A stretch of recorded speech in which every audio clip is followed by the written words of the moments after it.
والسلام على سيد الأنبياء والمرسلين وعلى آله وصحبه أجمعين ومن تبعهم بإحسان إلى يوم الدين. أما بعد، وبالسند المتصل منا إلى الشيخ الإمام الهمام الحافظ أمير المؤمنين في الحديث أبي عبد الله محمد بن إسماعيل بن إبراهيم بن المغيرة بن بردة الجعفي البخاري رحمه الله تعالى عنه قال: باب علامة المنافق.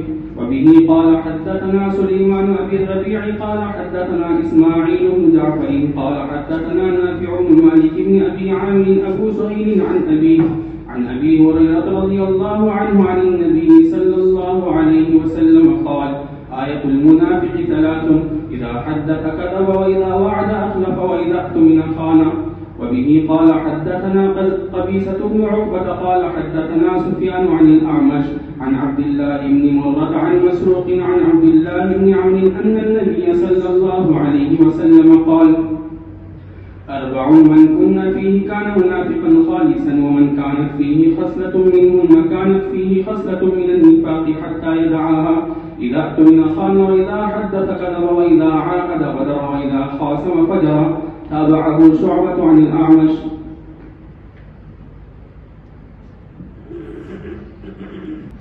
بسم الله الرحمن الرحيم.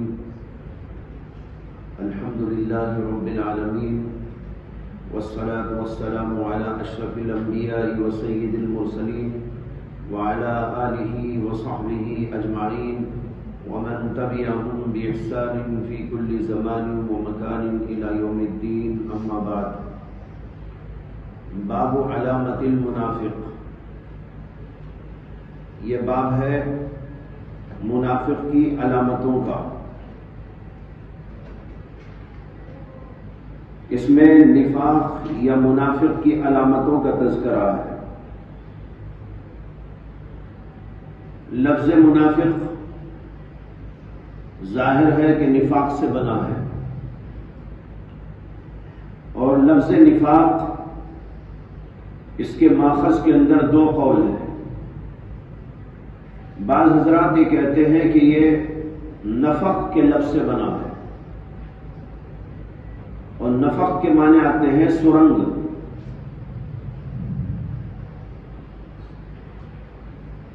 دوسرا معنی اس کا بعض حضرات نے بیان کیا کہ یہ نافقہ سے ماخوذ ہے، اور نافقہ جنگلی چوہے کو کہتے ہیں.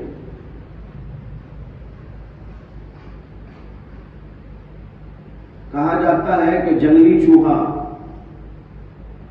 جب اپنی بل بناتا ہے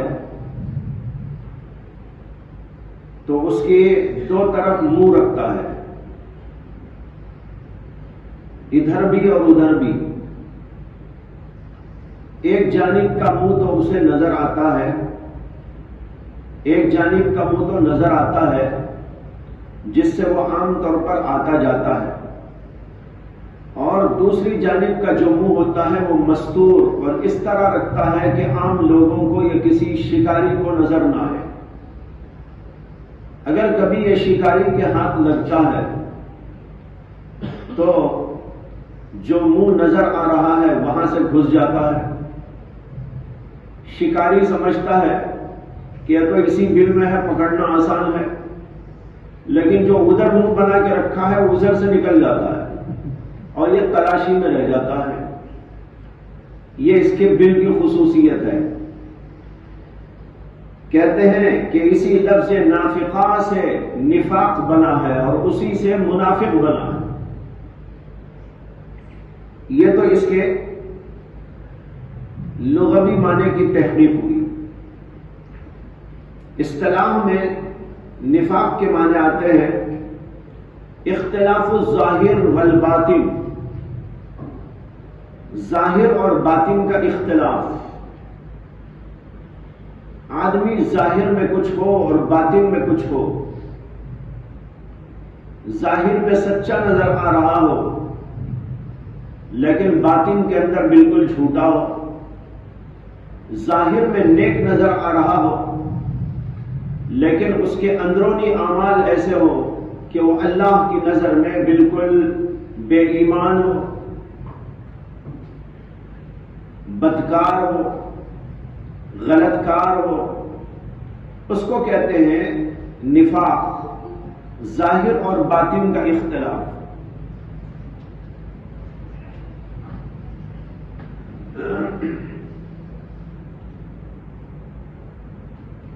سوال یہاں پر یہ ہے کہ نفاق کے اصطلاحی معنی میں اور لغوی معنی میں مناسبت کیا ہے؟ ابھی آپ کو بتایا گیا کہ یہ لفظ یا تو بنا ہے نفق سے، جس کے معنی ہے سرنگ۔ اگر یہ اس لفظ سے بنا ہے یعنی نفق سے، تو اس میں مناسبت یہ ہے کہ جس طرح منافق آدمی، جس طرح سرنگ سے گزرنے والا آدمی سرنگ میں جا کے چھپ جاتا ہے اور دوسری جانب سے دھوکہ دے کر نکل جاتا ہے، بالکل اسی طرح منافق کا حال بھی ہوتا ہے کہ وہ ایمان کا دعویٰ کر کر مسلمانوں کو اپنا ایمان میں داخل ہونا بتاتا ہے اور دوسری طرف کفر کا دروازہ چھپا رکھتا ہے اور وہاں سے کفر کے اندر داخل ہو جاتا ہے۔ اسی لیے قرآن کریم کے اندر فرمایا گیا یخادعون اللہ، یہ لوگ اللہ تبارک و تعالیٰ کو دھوکہ دیتے ہیں۔ اللہ کو دھوکہ دینے کا مطلب ہے مسلمانوں کو دھوکہ دینا یا نبی کو دھوکہ دینا۔ اللہ کو تو کوئی دھوکہ دے نہیں سکتا اور اللہ دھوکہ کھا نہیں سکتے، لیکن اللہ بول کر یا تو مراد لیا گیا ہے اللہ کا نبی یا مسلمان لوگ۔ قرآن کریم کے اندر ان کے بارے میں آیا ہے وَإِذَا خَلَوْا إِلَى شَيَاطِينِهِمْ قَالُوا إِنَّا مَعَكُمْ، جب یہ اپنے شیاطین کے پاس میں جاتے ہیں یعنی کفار کے پاس، تو وہاں پر یہ منافق کہتے ہیں اِنَّا مَعَكُمْ، ہم تو تمہارے ساتھ میں ہیں۔ انما نحن مستہزئون، ہم جو مسلمانوں کے پاس میں جا کر کہتے ہیں آمنا آمنا آمنا، یہ اصل میں ہم مذاق سے کہتے ہیں۔ تو دیکھیے یہ ادھر تو آ کر مسلمانوں سے کہتے ہیں آمنا، اور جب ادھر جاتے ہیں تو کہتے ہیں انا معکم، ہم تمہارے ساتھ میں ہیں۔ یہ ہے ان کا دھوکہ۔ اس لیے لفظ نفق سے لفظ نفاق بنایا گیا، اس بات پر دلالت کرنے کے لیے کہ جس طریقے پر سرنگ میں آدمی گھس کر چھپتا ہے اور دوسری طرف سے نکل جاتا ہے، اسی طرح منافق بھی ایمان کا لفظ لے کر مسلمانوں کو دھوکہ دیتا ہے اور دوسری طرف سے کافروں سے تعلقات پیدا کر لیتا ہے۔ دوسرا معنی اگر لیا جائے نافقہ، نافقہ کے معنی بتائے تھے کہ دشتی چوہا جو بل بناتا ہے اور اس کے بل کے دو راستے ہوتے ہیں، منافق بھی اسی طرح دو راستے رکھتا ہے، دو منہ رکھتا ہے۔ ادھر آتا ہے تو کہتا ہے آمنا اور ادھر جاتا ہے تو کہتا ہے انا معکم۔ جیسے چوہے کی بل کے دو راستے، اسی طریقے پر منافق کے منہ بھی دو ہوتے ہیں، ادھر بھی کہتا ہے ادھر بھی کہتا ہے، اور ادھر جو آمنا کہتا ہے وہ دھوکے بازی کے لیے کہتا ہے اور حقیقت کے اعتبار سے وہ کافروں سے ملا ہوا ہوتا ہے اور کافروں سے اس کا تعلق ہوتا ہے۔ یہ تو ہوئے لفظ منافق کے بارے میں لغوی اور اصطلاحی معنی۔ اب اس کے بعد دوسری بات یہ سمجھنے کی ہے کہ امام بخاری نے یہ باب یہاں پر قائم کیا، تو اس باب سے امام بخاری کا مقصد کیا ہے؟ اس سے پہلے کا باب تھا ظلم دون ظلم، اور اس سے پہلا جو وقت تھا وہ باب المعاصی من امر الجاہلی، اور اس سے پہلے باب آیا تھا کفران العشیر و کفر دون کفر۔ اسی ضمن میں یہ باب قائم کرتے ہیں باب علامت المنافق، منافق کی علامتوں کا بیان۔ کیا مقصد ہے امام بخاری رحمت اللہ علیہ کا؟ بعض حضرات کی رائے یہ ہے کہ امام بخاری بتانا چاہتے ہیں کہ معاصی سے ایمان کے اندر کمزوری آتی ہے۔ ایسا نہیں ہے جیسے کہ مرجئہ کا خیال ہے یا مرجئہ کا نظریہ ہے کہ ایمان لانے کے بعد معصیت سے کوئی نقصان نہیں پہنچتا. بتانا چاہتے ہیں کہ نقصان پہنچتا ہے، اس لیے کہ اللہ کے نبی علیہ السلام نے معصیتوں میں سے بعض معصیتوں کو نفاق قرار دیا ہے اور نفاق کی علامت قرار دیا ہے. جیسے کہ آپ حدیث پڑھیں گے کہ اللہ کے نبی علیہ السلام نے فرمایا آیت المنافق ثلاث اذا حدث کذب، جب بولے گا تو جھوٹ بولے گا. معلوم ہوا کہ جھوٹ بولنا نفاق کی علامت ہے، اور نفاق کفر سے تعلق رکھتا ہے، بلکہ وہ عین کفر ہے. کفر میں اور نفاق میں فرق صرف اتنا ہے کہ نفاق چھپا ہوا ہوتا ہے اور کفر ظاہر ہوتا ہے. کفر والا اپنے کفر کا اظہار کرتا ہے اور کہتا میں اللہ کو نہیں مانتا، میں رسول کو نہیں مانتا، میں تمہارے دین کو نہیں مانتا، میں قرآن کو نہیں مانتا. یہ ہے کافر. لیکن منافق کہتا ہے آمنت باللہ، اور دل کے اندر چھپا ہوا ہے سارا کے سارا کفر. جیسے اللہ نے قرآن میں فرمایا وَمِنَ النَّاسِ مَن يَقُولُ آمَنَّا بِاللَّهِ وَالْيَوْمِ الْآخِرِ وَمَا هُمْ بِمُؤْمِنِينَ. یہ لوگ ایمان نہیں رکھتے لیکن ایمان کا دعویٰ کرتے ہیں. تو امام بخاری بتانا چاہتے ہیں کہ معاصی جیسے کہ جھوٹ اور وعدہ خلافی اور خیانت، جن کا اس حدیث کے اندر تذکرہ کیا گیا ہے، یہ ساری کی ساری چیزیں نفاق کی علامتیں ہیں. اللہ کے نبی نے ان کو نفاق قرار دیا ہے، گویا کہ کفر سے تعلق رکھنے والی چیزیں ہیں. اگر یہ ایمان کو کوئی نقصان نہ پہنچاتی تو اللہ کے نبی علیہ السلام یہ کیوں بیان فرماتے؟ اس لیے امام بخاری کا مقصد ہے کہ معصیت نقصان دہ چیزیں ایمان کے لیے خطرہ ہے. علامہ کرمانی کی رائے یہ ہے کہ امام بخاری کا مقصد اس بات سے علامات نفاق بیان کرنا ہے، اور یہ کہ نفاق کے بھی مختلف درجات ہوتے ہیں، جس طریقے پر کفر کے درجات ہیں اور ظلم کے درجات ہیں. آپ نے اوپر کفر دون کفر کا باب اور ظلم دون ظلم کا باب پڑھ لیا. اس میں امام بخاری نے بتایا تھا کفر کے بھی مختلف درجات ہیں، تمام کفر یکساں نہیں. ایک بڑا کفر ہے، اس کی وجہ سے ایمان سے انسان خارج ہو جاتا ہے، اور ایک وہ جو اس سے کم درجے کا کفر ہے، وہ اگرچہ بہت ہی بری و بدتر چیز ہے معصیت، لیکن اس سے ایمان سے انسان خارج نہیں ہوتا. اسی طرح ظلم کی بھی الگ شکلیں اور درجات بیان کیے تھے. اب یہاں بیان کرنا چاہتے ہیں کہ اسی طرح نفاق کے بھی درجات ہیں. نفاق بھی چھپا ہوا کفر ہے. ایک نفاق وہ ہے کہ اس کی وجہ سے انسان ایمان سے نکل جاتا ہے، یہ ہے نفاق اعتقادی. اور ایک وہ نفاق ہے کہ اس کی وجہ سے انسان ایمان سے تو خارج نہیں ہوتا، ایمان میں داخل رہتا ہے، لیکن اس کے اندر نفاق کے جراثیم پیدا ہو جاتے ہیں، نفاق کی علامات اس کے اندر پیدا ہو جاتی ہیں. گویا کہ نفاق نے اپنا اثر چھوڑ رکھا ہے.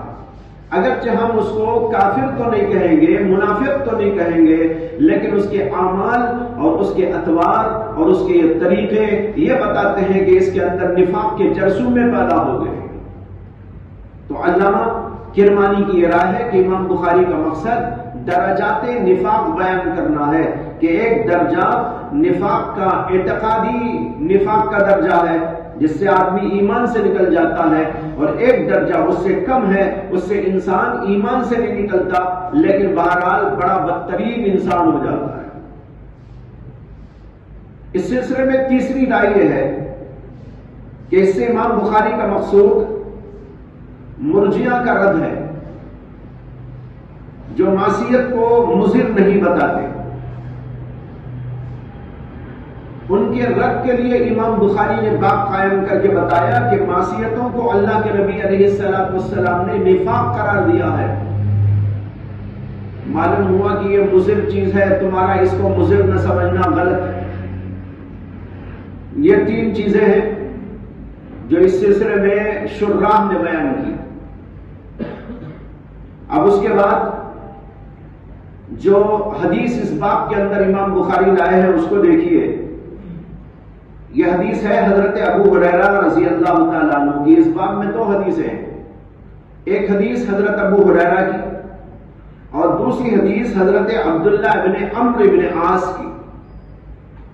پہلی حدیث کا مضمون یہ ہے، کہتے ہیں کہ قال رسول اللہ صلی اللہ علیہ وسلم آیت المنافق ثلاث، منافق کی تین علامتیں ہیں، اذا حدث کذب واذا وعد اخلف واذا اؤتمن خان۔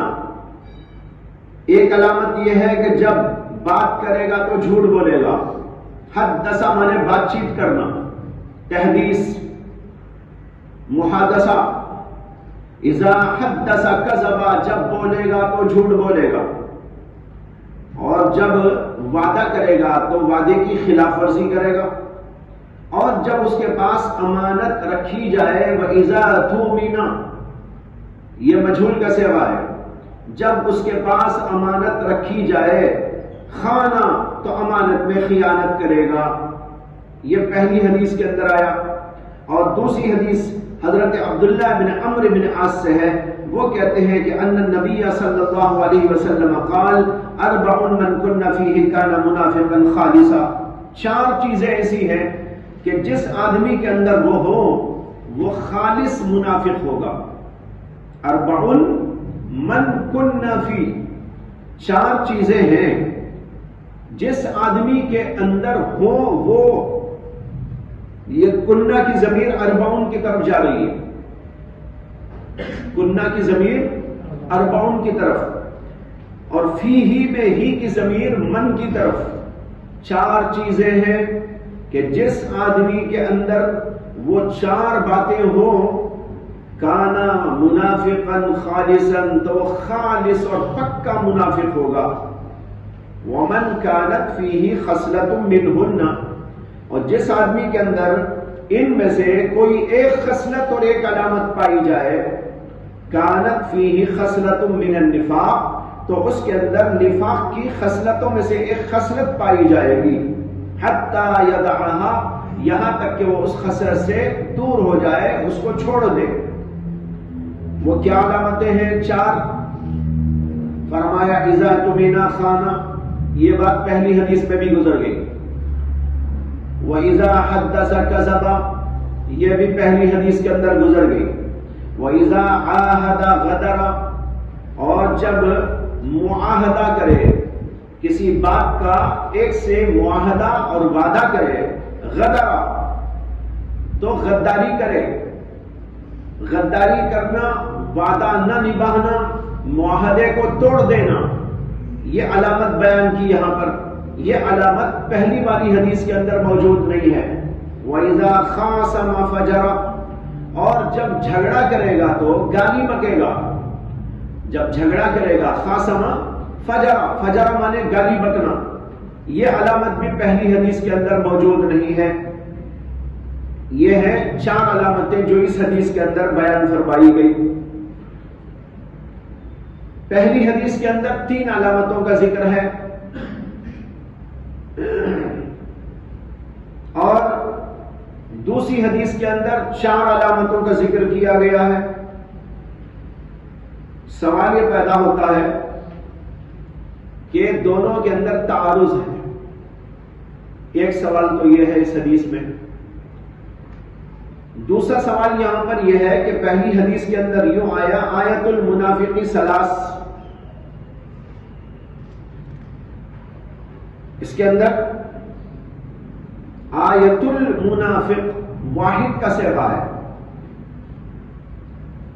ثلاثن جمع ہے، تو اس کا ترجمہ یوں ہوگا منافق کی ایک علامت تین ہے نا، آیت المنافق ثلاث۔ اب سوال یہ پیدا ہوگا کہ آیت کا لفظ تو مفرد ہے اور اس کے اوپر سلاس کا اطلاق یا سلاس کا حمل کرنا کیسے درست ہوگا جبکہ مبتدا اور خبر کے اندر واحد اور جمع کے اندر مطابقت کا ہونا لازم و ضروری ہے؟ امام ابن حجر اسقلانی نے فتح الباری کے اندر یہ جواب دیا ہے کہ یہاں آیت سے مراد جنس ہے جو واحد جمع سب کے لیے یکساں طور پر استعمال کیا جا سکتا ہے، اس لیے اس کے اوپر سلاس کا حمل کرنا درست ہو گیا۔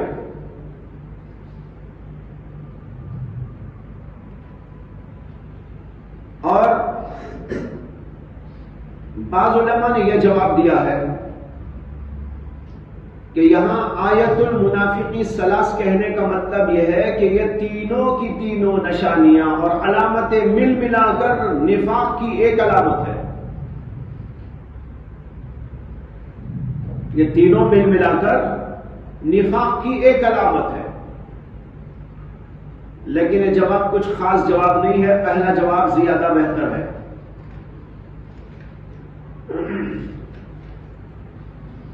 اور بعض علماء نے یہ جواب دیا ہے کہ تین علامات نفاق میں سے ہر ایک یہاں مراد ہے۔ یہ تین ہے اور آیت المنافق، منافق کی ایک علامت یہ، ایک علامت یہ، ایک علامت یہ تینوں مل کر تینوں کو سلاس کہا گیا ہے۔ اس طرح کا حمل کرنا بھی درست ہے۔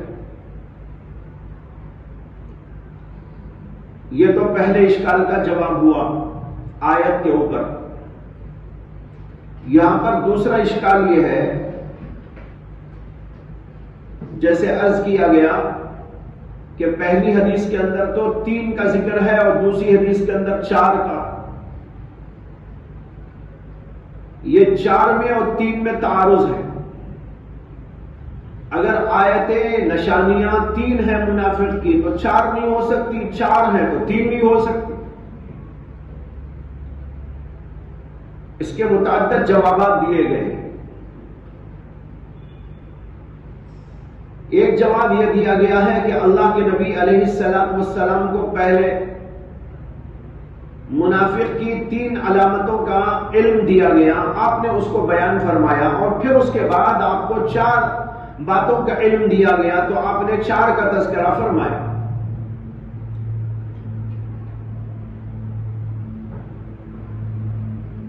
امام قرطبی کہتے ہیں کہ یہ از قبیل تجدد فی العلم ہے،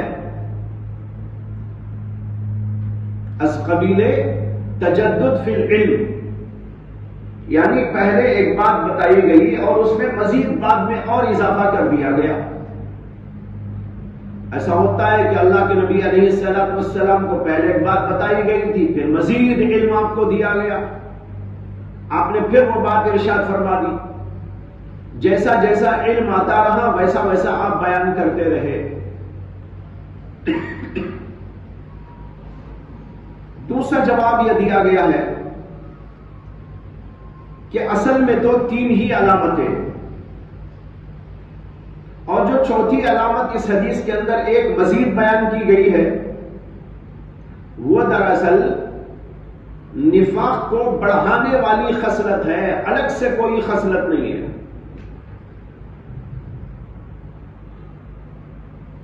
یہ ابن حجر اسقلانی رحمت اللہ علیہ کا جواب ہے۔ ایک جواب اس کا یہ دیا گیا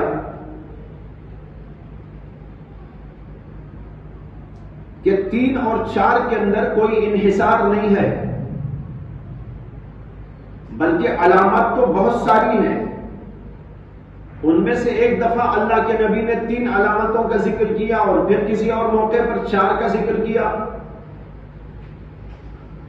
اور پھر یہ دونوں احادیث ملانے سے تو صرف 4 علامتیں نہیں معلوم ہوتی بلکہ اس سے زیادہ معلوم ہوتی ہیں۔ ایک موقع پر 3 علامتوں کا ذکر کیا ہے، ایک اور موقع پر 4 علامتوں کا ذکر کیا ہے، لیکن پہلی حدیث کو دوسری حدیث کو آپ ملائیں گے تو کل 5 علامتیں مل جائیں گی۔ اس لیے انحصار نہیں ہے. یہ ایسا سمجھو آپ جیسے کہ کبھی استاد کہہ دیتا ہے کہ بھائی 3 باتیں میری یاد رکھنا، پھر کسی اور موقع پر اس کے ذہن میں کچھ اور باتیں آتی ہیں تو کہتا بھائی یہ 4 باتیں بتاتا ہوں ذہن میں رکھ لیجیے. اب اس کا مطلب یہ نہیں ہے کہ 4 ہی باتیں تھی یا 3 ہی باتیں تھی، بلکہ باتیں تو بہت ہیں اور بھی وہ کہہ سکتا ہے کسی اور موقع پر. کبھی 3 ذہن میں آئی 3 باتوں کا تذکرہ کیا، کبھی 4 مزید باتیں آئی 4 کا ذکر کیا، اور بھی پھر کبھی 5-10 بھی بیان کر سکتا ہے. تو اس لیے کوئی اس کے اندر تعارض کی بات نہیں ہے، بلکہ یہ جیسا جیسا ذہن میں آیا اس طرح بیان فرما دیا گیا ہے. انحصار نہیں ہے 3 میں یا 4 میں یا 5 میں. اور حقیقت بھی یہ ہے کہ جتنی بھی معصیتیں ہیں وہ سب کے سب نفاق ہیں.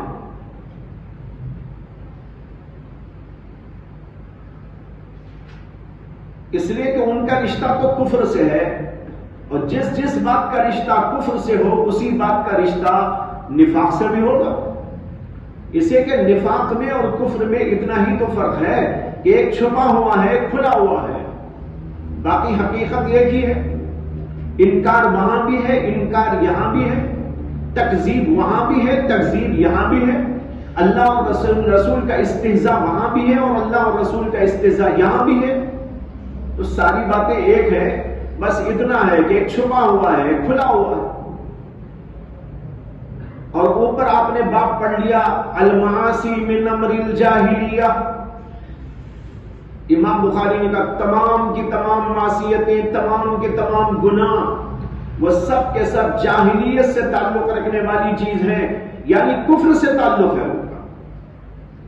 اور جس چیز کا کفر سے تعلق ہوگا اس کا تعلق ظاہر ہے کہ نفاق سے بھی ہوگا. اس لیے جتنے بھی گناہ ہیں وہ سب کے سب نفاق کی علامتیں ہیں. چند کا یہاں پر ذکر کیا گیا ہے، ایک موقع پر 3 کا ذکر کر دیا گیا، ایک موقع پر 4 کا ذکر کر دیا. اب رہا یہ سوال کہ پھر تخصیص کی کیا وجہ ہے؟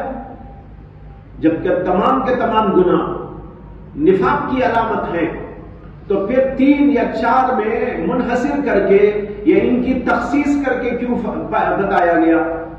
اس کا جواب میرے ذہن کے اندر یہ ہے کہ ان علامتوں کو خصوصی تعلق ہے، یا یوں کہہ لیجئے کہ ان علامتوں کے ذریعے منافق کی پہچان ہوتی ہے.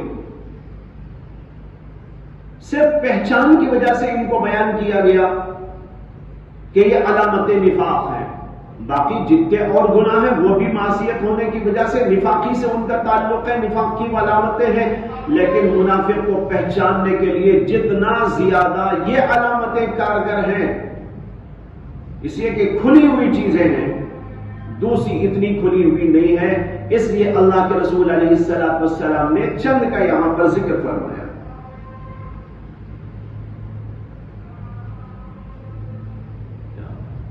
باہر سے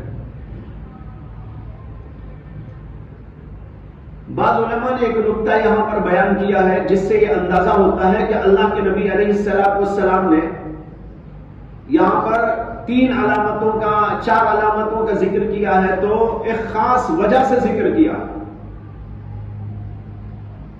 وہ یہ ہے کہ کہتے ہیں کہ آدمی کے اندر جو فساد ہوتا ہے وہ فساد یا تو قول کا ہوتا ہے یا فعل کا ہوتا ہے یا نیت کا ہوتا ہے. فساد جو ہوتا ہے یا تو قول کا ہوتا ہے یا فعل کا ہوتا ہے یا نیت کا فساد ہوتا ہے. اللہ کے نبی علیہ السلام نے یہاں پر 3 علامات کا جو ذکر کیا ہے، ان میں سے ایک کا تعلق قول کے فساد سے ہے، ایک کا تعلق فعل کے فساد سے ہے اور ایک کا تعلق نیت کے فساد سے. آپ نے کہا اذا حدث کذب، اذا حدث کذب،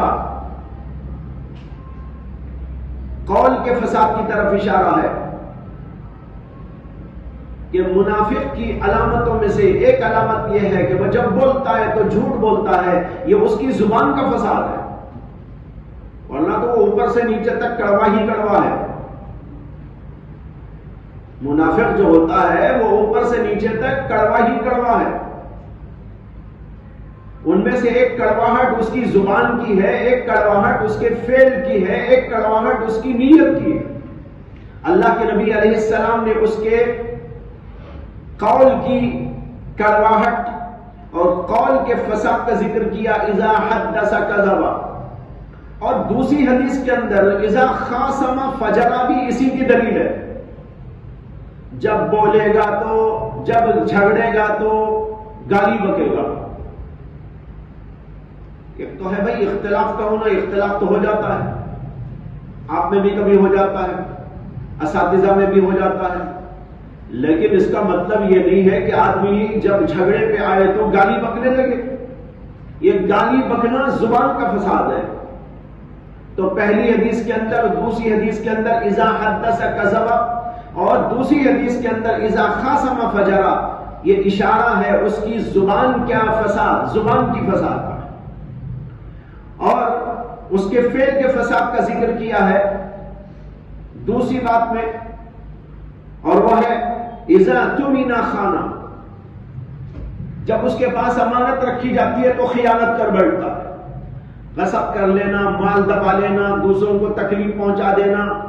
ان سب میں سے ایک علامت یہاں پر ذکر کی گئی جو اس کے فعل کی علامت فعل کے اندر پائی جاتی ہے، وہ ہے اذا اؤتمن خان، جب اس کے پاس امانت رکھی جاتی ہے تو خیانت کر بیٹھتا ہے.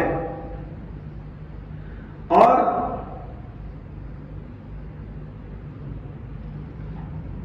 تیسری بات وہ ہے نیت کا فساد. نیت بھی اس کی اچھی نہیں ہوتی. جیسے میں نے کہا اوپر سے نیچے تک کڑوا ہی کڑوا، جیسے کہ بعض لوگ اوپر سے نیچے تک میٹھے ہی میٹھے ہوتے ہیں، زبان میٹھی، عمل میٹھا، کردار میٹھا، انداز میٹھا.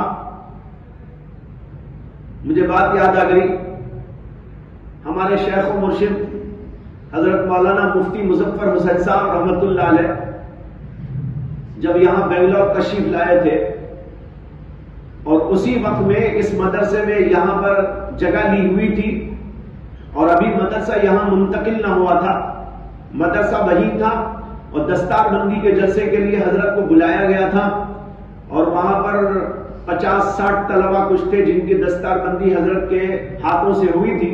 اس کے بعد حضرت یہاں تشریف لائے اور سنگ بنیاد رکھا. اس کے بعد یہاں تعمیری کام شروع ہوا تھا. تو خیر اس وقت میں جب حضرت یہاں تشریف لائے تو مختلف جگہ کا سفر تھا، اور سفر میں ساتھ ساتھ تھا. ہریور کے اندر بھی حضرت کا سفر تھا. وہاں ایک مدرسہ ہے، مدرسہ فاروقیہ، وہاں پر جو ہے وہ بیان رکھا گیا تھا حضرت کا، لیکن طبیعت خراب چل رہی تھی، بیان نہیں کر پاتے تھے، بڑھاپا تھا، ضعف تھا، کمزوری تھی، اور اس کے علاوہ مختلف قسم کے آزار و بیماریاں، کافی بیمار چل رہے تھے. تو حضرت نے مجھ سے کہا کہ میرے آنے تک تم بیان کرو، میں آتا ہوں لیکن میں زیادہ بیان کرنے کے قابل نہیں ہوں، آخر میں کچھ عرض کر دوں گا. تو خیر میں گیا، جو مجمع جمع تھا اس میں میں نے بیان کرنا شروع کیا. میں نے حضرت ہی کے تعارف کے اندر کچھ باتیں کہنی شروع کی، تو اس کے اندر میں نے ایک بات کہی، اور جب وہ بات کہہ رہا تھا اسی وقت حضرت آ گئے. حضرت کے تعارف میں بات کہہ رہا تھا، جب وہ بات کہہ رہا تھا تو اسی وقت حضرت تشریف لائے اور کرسی پہ بیٹھے. 2-3 آدمی پکڑ کے لاتے تھے ذوق کی وجہ سے. میں ختم کرنا چاہا تو حضرت نے کہا نہیں اپنی بات پوری کر لو. حضرت کو معلوم نہیں تھا میں کیا بیان کر رہا ہوں، وہ سمجھے کہ میں کوئی عام بیان کر رہا ہوں. حضرت نے کہا اپنی بات پوری کر لو. تو میں نے بات پوری کی. میں اس کے اندر یہ کہہ رہا تھا حضرت کے بارے میں کہ حضرت بات تو بہت کم کرتے ہیں، بیان بھی کم ہی کرتے تھے، بات چیت بھی کم کرتے تھے، لیکن بعض لوگ ایسے ہوتے ہیں کہ ان کا وجود خود اوپر سے نیچے تک ہدایت ہی ہدایت ہوتا ہے. ان کا چلنا، ان کا پھرنا، ان کا بیٹھنا، ان کا اٹھنا، یہ نہیں کہ صرف بولیں تبھی ہم کو فائدہ ہوتا ہے، تبھی ہدایت ملتی ہے، نہیں، ان کی زیارت سے بھی فائدہ ہو جاتا ہے. ان کے چہرے پر نظر ڈال لینے سے بھی انسان کے اندر انقلاب پیدا ہو جاتا ہے. کچھ اللہ والے ایسے ہوتے ہیں، بلکہ عموماً اللہ والے ایسے ہوتے ہیں کہ ان کے پاس صرف زبان ہی سے فائدہ نہیں پہنچتا، بلکہ ان کی پوری ذات اوپر سے نیچے تک ہدایت ہی ہدایت ہوتی۔ یہ کہتے ہوئے میں نے ایک مثال دی، میں نے کہا دیکھو ایک پھل وہ ہوتا ہے جو درخت پہ لگتا ہے تو درخت کے اندر سے، جڑ سے اور اس کے تمام اعضاء سے اس کی مٹھاس نکل کر پھل کے اندر آگے جمع ہو جاتی ہے، لیکن وہ پورا کا پورا درخت کڑوا رہتا ہے۔ جیسے کہ آم کا درخت ہے تو آم لگ گئے، آم کھائیے تو ماشاءاللہ بہت میٹھا، لیکن ذرا اس کی جڑ کھا کے دیکھو، ذرا اس کے پتے کھا کے دیکھو، ذرا اس کی ڈالیاں چبا کے دیکھو، وہ تو کڑوی رہیں گی، کھانے کے قابل نہیں ہوتی، اس سے کہ اس کا پورا مزہ آ کر آم میں آ گیا ہے۔ تو کچھ درخت، بلکہ عموماً درخت ایسے ہی ہوتے ہیں، جو بھی پھل کے درخت ہوں گے ان کا پورا جو کچھ ہوگا وہ مٹھاس آ کر پھل میں جمع ہو جائے گی، پھل کھا لیجئے ماشاءاللہ سب کچھ ہے اس کے اندر، لیکن اس کا درخت کھانے کے قابل نہیں ہوتا، اس کی جڑ کھانے کے قابل نہیں ہوتی، اس کے پتے کھانے کے قابل نہیں ہوتے۔ لیکن کچھ ایسے بھی درخت ہوتے ہیں کہ وہ اوپر سے نیچے تک کھانے ہی کھانے کے قابل ہوتے ہیں۔ میں نے کہا اس کی مثال ہے جیسے گنا، گنے میں کہیں سے بھی آپ منہ ماریے شیرہ نکل آئے گا، اوپر لگاؤ نیچے لگاؤ کہیں سے بھی لگاؤ، جب آپ گنا لیں گے تو کہیں سے بھی اٹھا کر آپ چوس لیں اس کے اندر سے رس نکلنا شروع ہو جائے گا۔ میں نے کہا اسی طرح علماء کی بھی دو قسمیں ہیں، ایک وہ علماء ہیں جو زبانی علماء ہوتے ہیں، ان کا سارا علم تو ان کی زبان میں آ کے جمع ہو گیا، ان کی زبان سے وہ میٹھی بول بولیں گے، ان کی زبان سے وہ بولیں گے تو اس کی وجہ سے لوگوں کو ہدایت ہوگی، لیکن ان کے جسم سے کوئی فائدہ کسی کو نہیں ہوگا، ان کے انداز زندگی سے کسی کو فائدہ نہیں ہوگا۔ لیکن کچھ علماء وہ بھی ہوتے ہیں گنے کی طرح کہ اوپر سے نیچے تک ان کے اندر رس ہی رس بھلا ہوا ہوتا ہے اور ان کی ہر چیز سے انسان کو ہدایت ملتی ہے۔ یہ میں سمجھایا تو حضرت نے اس کے بعد میں کہا بھائی بند کر دو، تو خیر میں نے مختصر کر کے اس کو بند کر دیا۔ پھر اس کے بعد مختصر حضرت کا خطاب ہوا۔ اس کے بعد جب کمرے میں گئے تو حضرت نے مجھ سے کہا کہ آپ نے بیان تو بڑا شاندار کیا، مثال تو آپ نے بڑی زبردست دی، لیکن بھائی میرے اوپر فٹ نہیں ہوتی۔ یہ تواضع کی حضرت، انہوں نے کہا تم نے مثال تو بہت زبردست دی لیکن میرے اوپر فٹ نہیں ہوتی۔ تو بہرحال میں یہاں یہ سمجھا رہا تھا کہ جس طرح بعض علماء ہوتے ہیں، مشائخ ہوتے ہیں کہ اوپر سے نیچے تک رس ہی رس ان میں ہوتا ہے، ہدایت ہی ہدایت ان سے ملتی ہے، آنکھ سے اشارے میں بھی ہدایت، منہ سے بولے تو بھی ہدایت، ہاتھ سے اشارہ کریں تو بھی ہدایت، کچھ نہ بولے بیٹھے رہے تو بھی ہدایت۔ اسی طرح منافق ایسا ہوتا ہے کہ اوپر سے نیچے تک کڑوا ہی کڑوا ہوتا ہے، اس کی زبان کڑوی، بولے گا تو جھوٹ بولے گا، لڑے گا جھگڑ پڑے گا تو گالیاں بکے گا، اور کچھ عمل دیکھو تو وہ بھی فاسد اور خراب، الٹا سیدھا کرے گا، لوگوں کا مال لوٹے گا، امانت میں خیانت کر بیٹھے گا، اللہ کے نبی نے اس کو کہا۔ اور تیسری بات یہ بیان فرمائی کہ وَإِذَا وَعَدَ أَخْلَفَ، نیت کے فساد کی طرف اشارہ ہے کہ اس کی نیت بھی بری ہوتی ہے، اس لیے کہ اس کا ارادہ ہی نہیں ہوتا کہ وعدہ کرنے کے بعد وعدہ پورا کروں، بلکہ وہ اس لیے وعدہ کرتا ہے کہ لوگوں کو ٹلاتا رہوں، لوگوں کو گھماتا رہوں، اسی وعدے پہ وعدے کرے گا، بھائی صبح آ جانا، شام آ جانا، تب کر دوں گا، اب کر دوں گا، یہ وعدے پہ وعدے کرے گا لیکن نیت اندر سے نہیں ہوگی اس کی کہ مجھے وعدہ پورا کرنا ہے۔ یہاں پر یہ فرق سمجھ لینا چاہیے، ایک وعدہ خلافی وہ ہے جو نیت کی وجہ سے وعدہ خلافی ہے، ایک وہ وعدہ خلافی ہے کہ نیت میں تو ہے مجھے پورا کرنا ہے لیکن اتفاقاً وہ کام نہیں ہو پائے۔ مثلا ایک آدمی نے کہا کہ بھائی وہ بات میں آپ کی کل پوری کر دوں گا، اسے اندازہ تھا کہ میرا کام کل پورا ہو جائے گا اور میں یہ کام پورا کر دوں گا، نیت پوری تھی اس کو، لیکن اتفاق ایسا پیش آیا کہ کر نہیں پایا۔ یہ معاف ہے، یہ علامت نفاق نہیں ہے۔ بلکہ وہ ہے علامت نفاق کہ آدمی کا دل ہی نہیں ہے وعدہ کرتے وقت کہ مجھے وعدہ پورا کرنا ہے، نیت ہی اس کی خراب ہے، نیت ہی فاسد ہے۔ اسی کو اللہ کے نبی نے کہا وَإِذَا وَعَدَ أَخْلَفَ، یہی تفسیر کی ہے علماء نے وَإِذَا وَعَدَ وَأَخْلَفَ کی، کہ اگر صرف عملی طور پر بیچارہ نیت تو تھی کہ مجھے پورا کرنا ہے لیکن کر نہیں پایا، یہ معاف ہے، یہ علامت نفاق میں داخل نہیں ہے، لیکن نیت ہی نہیں تھی کرنے کی، وہ اس لیے لوگوں کو بول رہا تھا صبح میں، شام میں، دوپہر میں، آج اور کل اور پرسوں، 1 مہینے میں، 2 مہینے میں، تاکہ لوگوں کو بس گھماتا رہوں، پھراتا رہوں، وعدہ کر کے لوگوں کو دھوکہ بازی کرتا رہوں، نیت اس کی یہ تھی۔ اس کو اللہ کے نبی نے کہا وَإِذَا وَعَدَ أَخْلَفَ، یہ ہے نیت کا فساد۔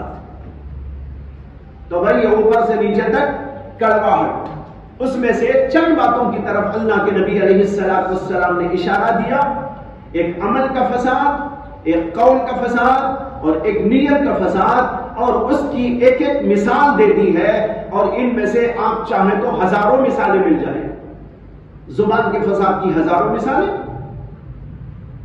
اور عمل کے فساد کی ہزاروں مثالیں، نیت کے فساد کی ہزاروں مثالیں۔ اس لیے میں نے کہا جتنی بھی معصیتیں اور گناہ ہیں وہ سب کے سب علامت نفاق کے اندر داخل ہیں۔ یہاں بطور تمثیل اور مثال کے اللہ کے نبی علیہ السلام نے چند باتوں کا ذکر فرمایا۔ جب آپ نے یہ سمجھ لیا تو اب آگے ایک اور بات سمجھنا ہے، وہ یہ ہے کہ علامت منافق جو یہاں حدیث میں بیان کی گئی ہے، پہلی حدیث کے اندر 3 اور دوسری کے اندر 4، یہ کل ملا کے کتنی ہو جاتی ہے؟ علامہ نووی کی تحقیق یہ ہے کہ یہاں کل 5 علامتیں، ایک ہے کذب فی الحدیث، یعنی بات چیت میں جھوٹ بولنا، یہ علامت دونوں حدیثوں میں بیان کی گئی ہے، جیسے کہ آپ نے دیکھ لیا پہلی حدیث میں بھی ہے اور دوسری میں۔ دوسری علامت ہے امانت میں خیانت، اور یہ بات بھی دونوں حدیثوں میں مذکور ہے، اذا اؤتمن خان۔ اور تیسری علامت وعدہ خلافی، یہ صرف ابو ہریرہ والی حدیث میں ہے، پہلی حدیث میں، دوسری حدیث میں اس کا ذکر نہیں ہے، اذا وعد اخلف کا۔ اور چوتھی چیز ہے معاہدے سے روگردانی و غداری، اذا عاہد غدر۔ یہ بات صرف ابن عمر رضی اللہ عنہ کی حدیث میں ہے۔ اور پانچویں بات گالی بکنا، اذا خاصم فجر، یہ بھی صرف ابن عمر رضی اللہ عنہ کی حدیث میں۔ تو 2 علامتیں دونوں حدیثوں میں ہیں، کذب فی الحدیث اور امانت میں خیانت، پہلی حدیث میں بھی ہے دوسری میں بھی۔ وعدہ خلافی کا ذکر صرف پہلی حدیث میں ہے، باقی 2 حدیثوں میں ہے۔ اور معاہدے سے غداری اور گالی بکنا یہ صرف دوسری حدیث میں مذکور ہے، پہلی حدیث میں موجود نہیں۔ تو کل ملائیں گے تو کتنا ہو جائے گا؟ 5 علامتیں ہو جائیں گی۔ بعض جو ہے دونوں حدیثوں کے اندر آئی ہے، اور بعض پہلی میں آئی ہے تو بعض دوسری میں آئی ہے۔ یہ علامہ نووی کی تحقیق ہے، اور بعض علماء کی تحقیق یہ ہے کہ نہیں، یہ کل 4 ہی ہیں، 5 نہیں ہے، کیونکہ اذا عاہد غدر اور وَإِذَا وَعَدَ أَخْلَفَ، یہ دونوں ایک ہی تو بات ہے۔ وعدہ کر کے پورا نہ کرنا، معاہدہ کر کے غداری کرنا، یہ 2 الگ الگ چیزیں نہیں ہیں، الفاظ الگ ہیں، مقصد وہی ہے۔ تو ان حضرات نے اس کی طرف نظر کیا اور انہوں نے کہا کہ اس طریقے پر پہلی حدیث میں اور دوسری حدیث میں وعدہ خلافی کا بھی ذکر موجود ہے، الفاظ کے فرق کے ساتھ۔ پہلی حدیث کے اندر وَإِذَا وَعَدَ أَخْلَفَ آیا، اور دوسری حدیث کے اندر اِذَا عَاهَدَ غَدَرَ آیا، تو اس لیے ایک بات کم ہو گئی۔ اور بعض نے کہا نہیں بھائی، کل 3 ہی ہیں، کل 3 ہی علامتیں ہیں، کیونکہ کذب فی الحدیث اور وعدہ خلافی اور معاہدے سے غداری، یہ تینوں ایک ہی بات ہے۔ جھوٹ بولنے میں ظاہر ہے کہ وعدہ خلافی بھی داخل ہے، وہ بھی تو جھوٹی ہے۔ ایک آدمی نے کہا میں کل دوں گا، نہیں دیا تو جھوٹا ہوا کہ نہیں ہوا؟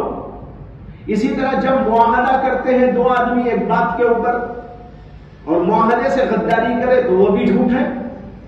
تو جن حضرات نے اس معنی کی طرف دھیان دیا تو انہوں نے کہا کہ کل تین ہی علامتیں، ایک ہے کذب فی الحدیث، اور اسی کو بعض جگہ پر وعدہ خلافی کہا گیا اور بعد میں معاہدے سے غداری سے تعبیر کیا گیا، لیکن حدیث کے الفاظ اس کا ساتھ نہیں دیتے۔ اگر یہ مانے تو آپ کو یہ کہنا پڑے گا کہ حدیث میں تکرار ہے۔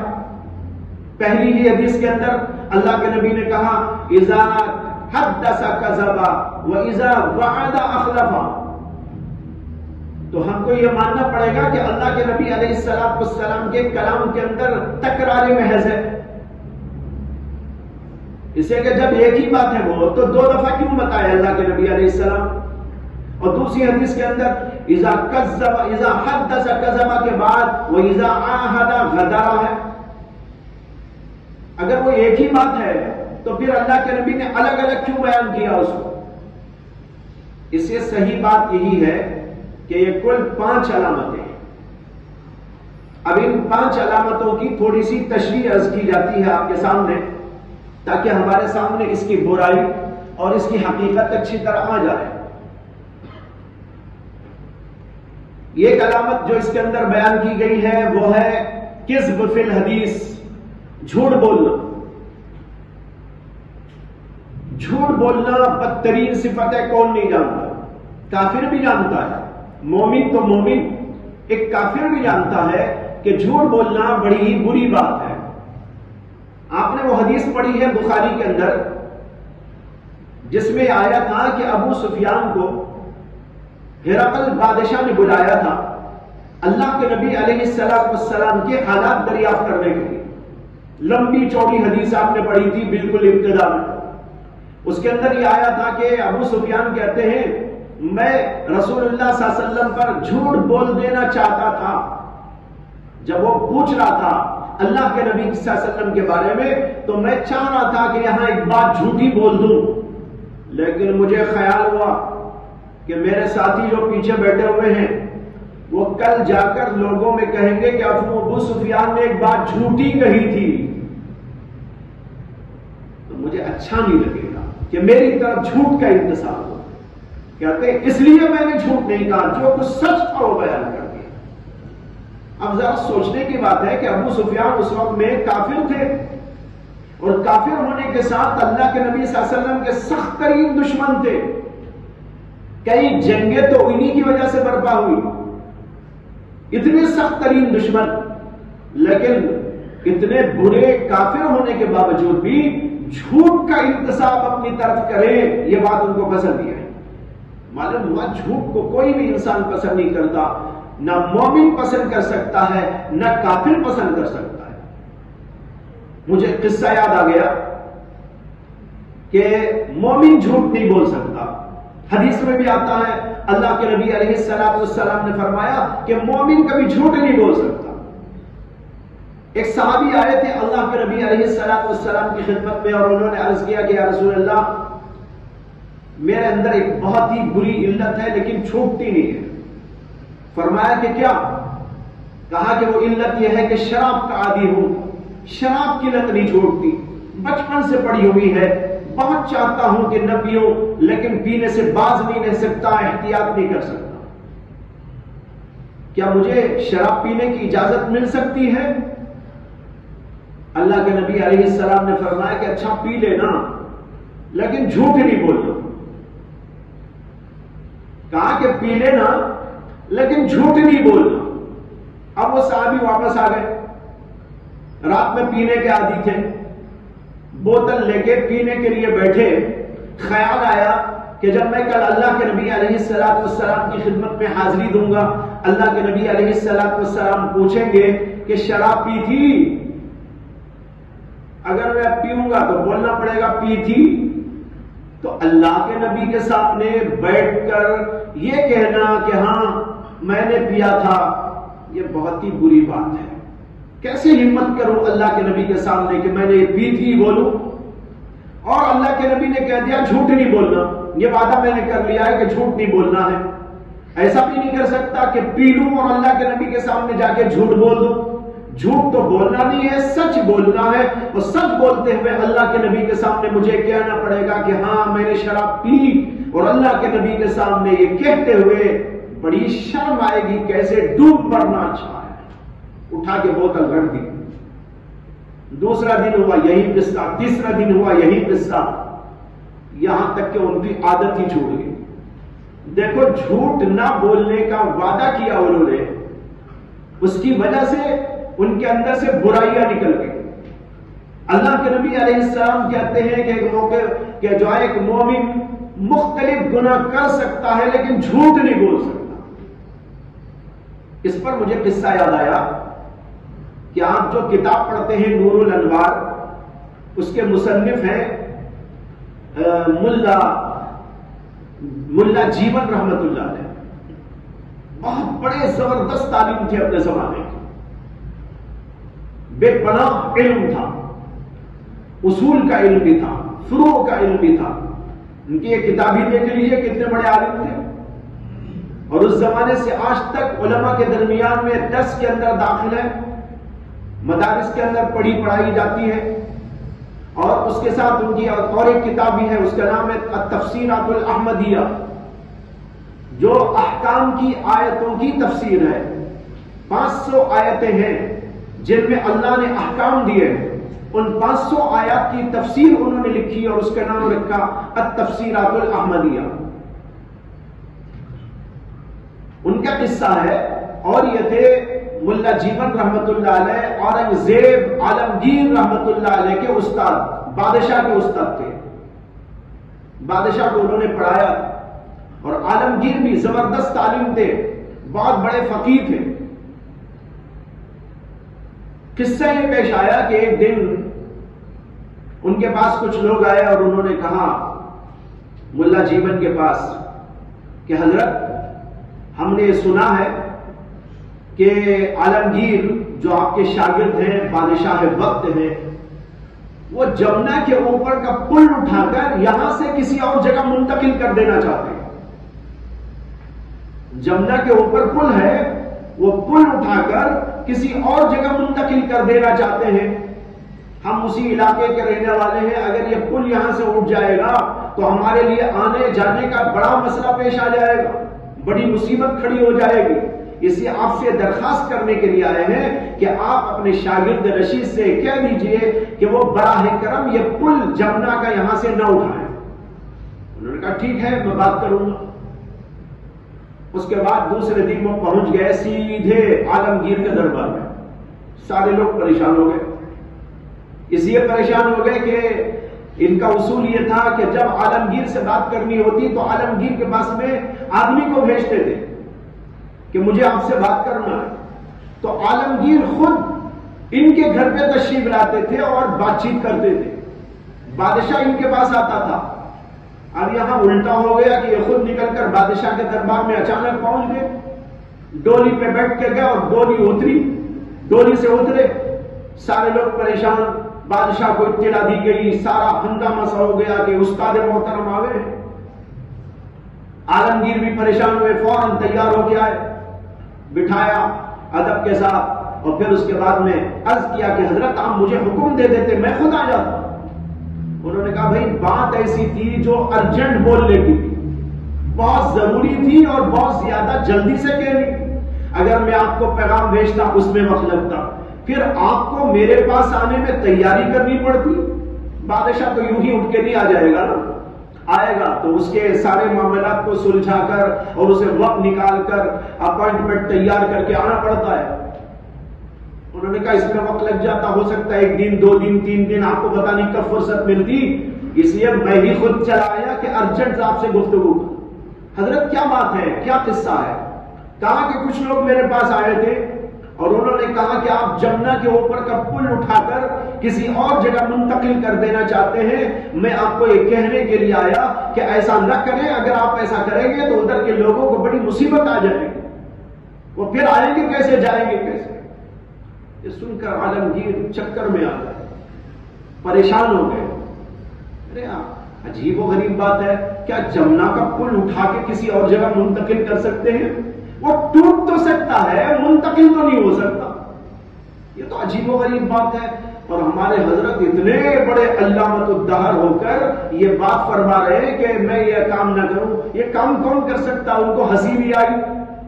انہوں نے کہا حضرت یہ بات عجیب و غریب ہے کہ ان لوگوں نے آپ کو یہ بات پہنچائی، سمجھ میں نہیں آتی، یہ تو بے عقلی کی بات ہے. کیسے ہو سکتا ہے کہ جمنا کے اوپر کا پل کوئی اٹھائے اور کسی جگہ منتقل کر ڈالے؟ انہوں نے کہا کہ بھائی میں بھی یہ سمجھتا تھا، میں بھی جانتا تھا کہ ایسا نہیں ہوتا، لیکن جو لوگ مجھے بولنے آئے تھے وہ مسلمان تھے اور میں کسی مسلمان کو جھوٹا نہیں بول سکتا. کہنے لگے کہ میں بھی سمجھتا تھا یہ، لیکن جو لوگ مجھے بولنے آئے تھے وہ مسلمان تھے اور کوئی مسلمان کو میں جھوٹا نہیں کہہ سکتا، اسی میں سمجھا کہ کوئی نہ کوئی بات ہوگی، آپ کی کرامت ہوگی کہ آپ یہاں سے اٹھا کے منتقل کر دیتے ہو، اس لیے منع کرنے کے لیے آ گیا. یعنی ایک انہونی بات کو فرض کر لینا ان کے لیے ممکن ہو گیا، لیکن ایک مسلمان کو جھوٹا سمجھے یہ ان کے نزدیک ناممکنات میں سے تھا. اس سے معلوم ہوتا ہے کہ جھوٹ کیسی بدترین چیز ہے کہ مسلمان کے قریب بھی نہیں آ سکتے. تو بہرحال میں اس لیے عرض کر رہا ہوں کہ آج کا دور جھوٹ کا دور ہے. عوام میں جھوٹ ہے، عوام سے آگے طلبہ میں جھوٹ ہے، طلبہ سے آگے علماء میں جھوٹ ہے، بڑے بڑے لوگوں میں جھوٹ ہے. جھوٹ بولنا آج کے زمانے کے اندر ایک فن ہو گیا ہے، اور جھوٹ بولنے کو کوئی آدمی غلط ہی نہیں سمجھ رہا ہے. جبکہ اتنی بڑی بدترین بات ہے کہ اللہ کے نبی علیہ السلام کو جھوٹ، اللہ کے نبی صلی اللہ علیہ وسلم نے جھوٹ کو نفاق کی علامتوں میں شمار کیا. اتنی بدترین بات آج ہمارے ذہنوں کے اندر سے اس کی برائی نکل چکی ہے، اور جھوٹ بول دینے کو کچھ معیوب اور برا نہیں سمجھا جا رہا ہے. اس لیے ایک بات تو یہ فرمائی گئی. دوسری بات جو اس کے اندر ہے وہ یہ ہے کہ جب امانت رکھی جائے تو خیانت کرے. امانت میں خیانت یہ بھی بہت ہی بری بات. کسی کے پاس امانت رکھی جائے، اس کو جیسے رکھا گیا ہے ویسے ہی رکھ کر اس امانت کو پہنچانا ضروری ہے. اگر کوئی آدمی امانت میں خیانت کرتا ہے تو وہ دراصل خائن ہے اور منافقین میں داخل ہے. اللہ کے نبی علیہ السلام نے اس کو منافق کی علامتوں کے اندر شمار کیا. اس لیے کسی کی بھی کوئی چیز اور امانت رکھی جائے یا ہم خود کسی طور پر اس کے امین شمار ہوتے ہوں، اس کی دیکھ بھالی، اس کی پاسداری، اس کی حفاظت، اور پھر اس کے بعد جس کی وہ امانت ہے اس تک پہنچانے کی کوشش، یہ ہر آدمی کی ذمہ داری ہوتی ہے. آج اس کے اندر بھی بہت بڑا مسئلہ کھڑا ہوا ہے کہ لوگ جو ہے لوگوں کی چیزیں لیتے ہیں اور اس کو ادا کرنے کی فکر نہیں کرتے. اگر کسی نے آپ کو کوئی کتاب دے دی، امانت ہے آپ کے پاس کتاب، وہ کتاب آپ کو پہنچانا ضروری ہے جب بھی اس کا وقت ہو جائے. اگر نہیں پہنچایا یا اس کو پھاڑ دیا یا اس کو ڈیمیج کر دیا یا اس میں کچھ لکھ ڈالا، یہ سب باتیں امانت کے خلاف. یہی عرض کر دوں، طلبہ کو جو امانت مدرسے کی طرف سے کتابوں کی دی جاتی ہے یہ بھی تو امانت ہے. بعض طلبہ اپنا نام لکھ دیتے ہیں اس پر. ارے بھائی اپنے باپ کی کتاب ہو تو لکھ دو، مدرسے کی کتاب اپنا نام کیوں ہے نا؟ کتاب مدرسے کی اپنا نام، لا حول ولا قوت الا باللہ، یہ بھی خیانت. اور اس کو ڈیمیج کر دیا، امانت میں خیانت ہوگی. بعض طلبہ رہنے تک رہتے ہیں، پڑھنے تک پڑھتے ہیں، اور جب جانا چاہتے ہیں تو کتابیں یوں ہی چھوڑ کے بھاگ جاتے ہیں. ایسے بھی واقعات ہوئے ہیں، بہت ہوئے ہیں واقعات. پڑھتا رہتا ہے، جب اس کے ذہن میں آتا ہے چھوڑ کے بھاگ جاؤں مدرسہ، تو مدرسے سے بھاگ جاتا ہے. اور پھر یہ بھی خیال نہیں کرتا امانت مدرسے کی میرے پاس موجود ہے، مجھے یہ امانت پہنچا کر جانا چاہیے، نہیں جہاں ہے وہیں چھوڑ کے بھاگ گیا۔ اور ایسے واقعات ہمارے مدرسے میں پیش آئے ہیں، ایک سال کے بعد وہ کتابیں کہیں پر ملی، 2 سال کے بعد کہیں ادھر ادھر بکھر گئی، پتہ نہیں چلا، کچھ طلبہ کی کتابوں مکس ہو گئے، اس نے اٹھا کے کہیں وہی ڈال دیا، بعد میں وہ جو ہے صفائی کے موقع پر یا کسی اور وقت میں جانچ پڑتال کے موقع پر سامنے آئی، پھر اس کو مدرسے کے اندر داخل کیا گیا، اور بعض تو جو ہے یوں ہی لے کے بھی چلے گئے۔ قیامت کے میدان میں اس کی باس پرس ہوگی، یاد رکھنا چاہیے۔ آپ سمجھیں گے کہ بھئی یہ مسئلہ ہمارے سامنے، ہم تو ماشاءاللہ جانتے تو ہیں لیکن مانتے تو ہیں ہی، اگر مانتے تو یہ واقعات مدرسے میں کیوں پیش آتے؟ اسی طریقے پر یہ بھی عرض کروں، اذا تمینہ خانہ میں یہ بھی داخل ہے کہ آپ مدرسے میں رہتے ہیں تو کمرہ آپ کو دیا گیا، یہ امانت آپ کو دی گئی، درسگاہ آپ کو دی گئی تو امانت دی گئی، ڈیسک آپ کو دیا گیا تو امانت دیا گیا، مدرسے کی چیزیں جس کو آپ استعمال کرنے کے مجاز قرار دیے گئے ہیں یہ سب آپ کے پاس امانت ہے، نل امانت ہے، لائٹ امانت ہے، پنکھا امانت ہے، اسی طرح دری امانت ہے، الماری علامت امانت ہے، یہ سب چیزیں مدرسے کی طرف سے آپ کے پاس امانت کے طور پر رکھی ہوئی ہے۔ اگر ان میں سے کسی کو بھی ڈیمیج کیا یا کسی کے ساتھ میں کوئی ایسا کام کیا جس سے کہ وہ خراب ہو گئی تو پھر یہ امانت کے اندر خیانت کے اندر امانت میں خیانت میں داخل ہو جائے گی۔ آج طلبہ یہ سب کچھ کر رہے نہیں کر رہے؟ کئی طلبہ نے دری جلائی ہے مدرسے کے اندر، غلط فہمی سے صحیح یا کسی اور وجہ سے صحیح، لائٹ خراب کر دیتے ہیں، سوئچ خراب کر دیتے ہیں، سب چیزیں استعمال کرو آپ ہی کے لیے ہے، پورا مدرسہ آپ کے لیے بنایا گیا ہے، یہاں کی ہر چیز آپ ہی کے لیے تیار کی گئی، لیکن استعمال کرنے کے آپ مجاز ہیں، اسے خراب کرنے کے ایک کا اختیار نہیں ہے۔ ہر چیز استعمال کرو سلیقے کے ساتھ، لیاقت کے ساتھ، تہذیب کے ساتھ اور ادب کے ساتھ، تب جا کر وہ امانت میں خیانت نہیں ہوگی، امانت داری ہوگی، اور اگر نہیں تو پھر وہ امانت کے اندر خیانت، اور اللہ کے نبی کہتے ہیں کہ یہ منافق کی علامت، اس لیے اس سے بالکل پرہیز کرنے کی ضرورت ہے۔ اور آپ تو ماشاءاللہ بڑے طلبہ ہیں، جو چھوٹے طلبہ مدرسے میں رہتے ہیں ان کو بھی آپ لوگ ڈیل کرنا، آپ لوگوں کا یہ رویہ اور سلوک ہونا چاہیے کہ چھوٹے طلبہ کو آپ اس بارے میں توجہ دلائیں کہ بھائی نل ہے، پانی ہے، یہ سب چیزیں امانت، پانی جمع ہوتا ہے، یہ آپ کو بطور استعمال دیا جاتا ہے، اگر زیادہ ضرورت سے استعمال کریں گے تو وہ بھی خیانت۔ لائٹ ہے، پنکھا ہے، ضرورت کے مطابق استعمال کرو، ضرورت سے زائد استعمال کریں گے خیانت۔ کہاں کہاں تک مثالیں پیش کروں، کہاں کہاں تک جزیات کا استحصاء کروں، بے شمار جزیات ہیں، سوچتے جاؤ، ہر چیز آپ کو ایک جزی مل کے سامنے آتی جائے گی۔ یہ سب چیزیں ہمارے پاس امانت ہے، اس لیے ہمیں ان سب چیزوں کی بڑی رعایت کرنی چاہیے۔ ایک امانت وہ ہے جو انسانوں کی ہوتی ہے، ایک امانت وہ ہے جو اللہ کی ہوتی ہے۔ یہ تو انسانوں کی علامتوں کا بیان ہوا، اور ایک اللہ نے ہم کو دی ہیں کچھ چیزیں، ہمیں آنکھ دی ہے، ہمیں کان دیے ہیں، ہمیں دماغ دیا ہے، ہمیں دل دیا ہے، ہمیں ہاتھ پیر عطا کیے ہیں، ہمارے اندر روح رکھی ہے، اور بھی بہت ساری چیزیں اللہ کی عطا کردہ ہمارے پاس میں ہے۔ ان کے اندر بھی خیانت نہیں کرنا چاہیے، یہ بھی منافق کی علامت۔ اس میں کیا خیانت؟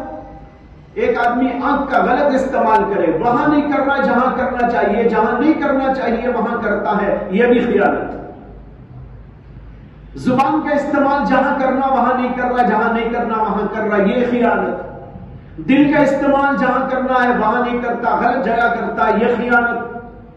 اب اس کی جزیات بھی آپ سوچتے چلے جائیں، بے شمار جزیات اس کی ملے گی، لیکن توجہ دلانے کے لیے آپ کو اس طرح متوجہ کیا ہے کہ آپ سوچا کریں، غور فکر کیا کریں، یہ سب چیزیں بطور امانت ہمارے پاس میں ہے۔ ایک اللہ کی امانت ہے، ایک مخلوق کی امانت ہے، ان میں سے کسی کے اندر کوئی خیانت نہیں ہونی چاہیے۔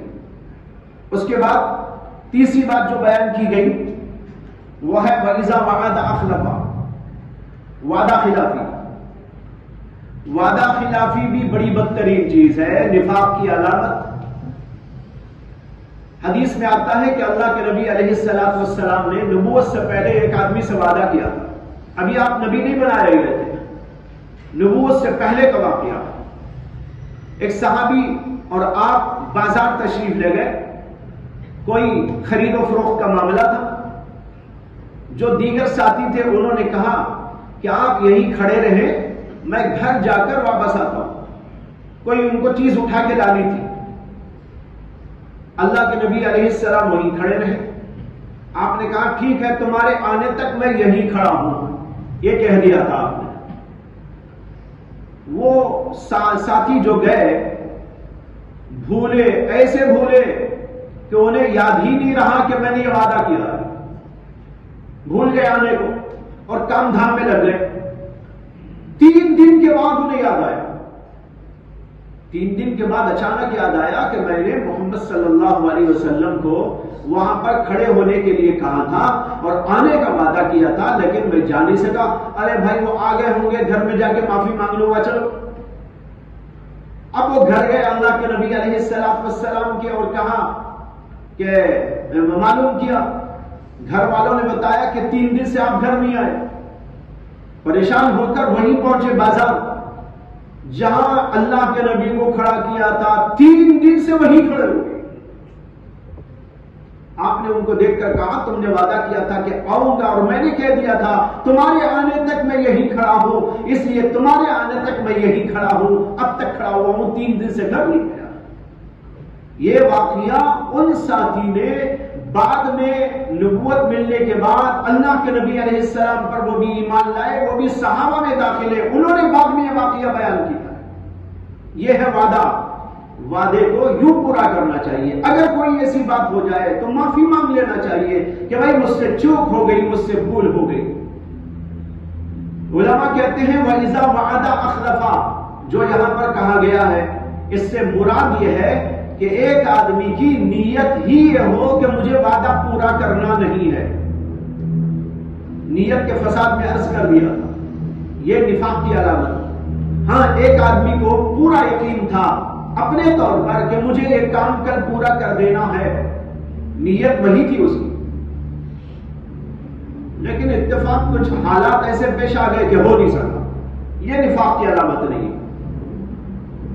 ایسا ہو سکتا ہے، کسی سے بھی ہو سکتا ہے، اسے کہ اس کی نیت تو تھی کہ مجھے ایک کام کرنا ہے، وعدہ کر لیا تھا، لیکن حالات ایسے پیش آ گئے کہ کوئی رکاوٹیں پیش آئی، کام نہیں ہوا، یہ معاف ہے۔ اس صورت میں بھی معافی مانگ لے جس آدمی سے وعدہ کیا، لیکن اگر نیت ہی نہ ہو کہ مجھے یہ وعدہ پورا کرنا ہے، یہ نفاق کی علامت ہے، بدترین علامت ہے۔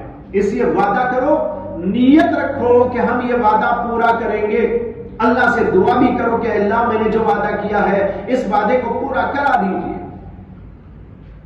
لیکن اتفاق سے نہیں ہوا تو معافی مانگ لیجیے، لیکن کم از کم نیت تو ہونا چاہیے۔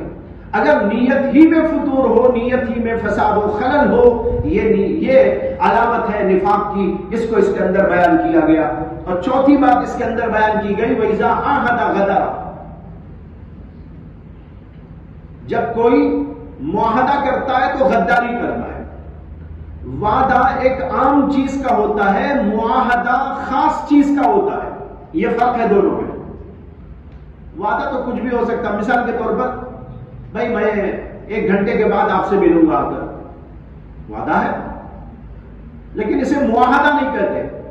معاہدہ تو یہ ہوتا ہے کہ ایک آدمی دوسرے آدمی سے کسی خاص بات کے اوپر معاہدہ کر لیتا ہے، وعدہ کرتا ہے، ایک خاص وعدہ۔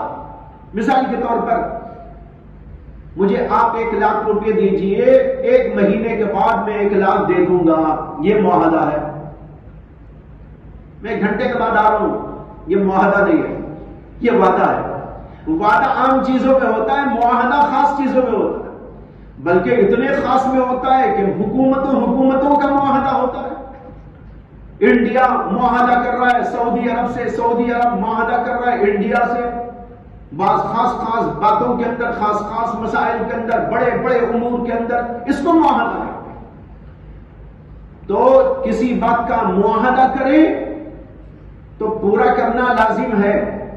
اگر اس سے یہ غداری کرتا ہے، اس کو فرمایا وَإِذَا عَاهَدَ غَدَرَ، یہ منافق کی علامت ہے.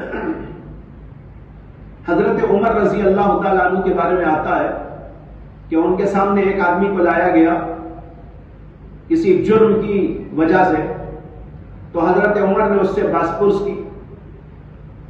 باس پرس میں اس نے حضرت سے کہا کہ مجھے پانی پینے کی ضرورت ہے. حضرت نے کہا کہ بھائی اس کو پانی دو. پانی دیا گیا. اس نے ہاتھ میں گلاس لینے کے بعد حضرت سے کہا میرے پانی پینے تک تو آپ مجھے سزا نہیں دیں گے؟ حضرت کہا نہیں پی لو پی لو، پینے تک کوئی سزا نہیں دوں گا. یعنی اسے اطمینان کے لیے کہا. اس نے کیا کیا، جتنا پانی تھا وہ نیچے پھینک دیا. نیچے پھینکنے کے بعد نے کہا حضرت آپ نے کہا تھا کہ جب تک پانی وہ نہیں پیوں گا سزا نہیں دیں گے، اب مجھے آپ سزا نہیں دے سکتے. حضرت نے معاف کر دیا. یعنی معاہدے کی اس میں اتنی پاسداری، یہ ہے معاہدہ. جو معاہدہ کر لیا تھا، جو وعدہ کر لیا تھا، اس کو ایسے نبھایا کہ اسے کہا کہ ٹھیک ہے چلے گا. اس طرح کوئی بھی وعدہ کرے، معاہدہ کرے تو اس کو نبھانے کی کوشش کرنا چاہیے. آخری بات جو اس کے اندر بیان کی گئی وہ یہ ہے وَإِذَا خَاصَمَ فَجَرَ، جب جھگڑتا ہے، کوئی اختلاف کر بیٹھتا ہے تو اس اختلاف کے موقع پر گالی بکنا شروع کر دیتا ہے. دیکھو بھئی ایک ہے اختلاف، اس کا نام ہے خصومت. عربی میں خصومت کے معنی کیا ہے؟ جھگڑا، لڑائی، اختلاف. دو آدمیوں میں اختلاف ہو سکتا ہے. اختلاف ہونا غیر فطری نہیں ہے، عین فطرت کا تقاضا ہے. ہوتا رہتا ہے، معمولی چیزوں میں بھی ہو جاتا ہے، بڑی چیزوں میں بھی ہو جاتا ہے. دو آدمیوں میں کوئی نہ کوئی بات کے اوپر اختلاف ہوا، دونوں میں خصومت ہو گئی، جھگڑا ہو گیا. حضرات صحابہ میں بھی ہوا ہے. ایک بار حضرت عمر میں اور حضرت ابو بکر میں مخاصمت ہو گئی، دونوں کے اندر کچھ جھگڑا ہو گیا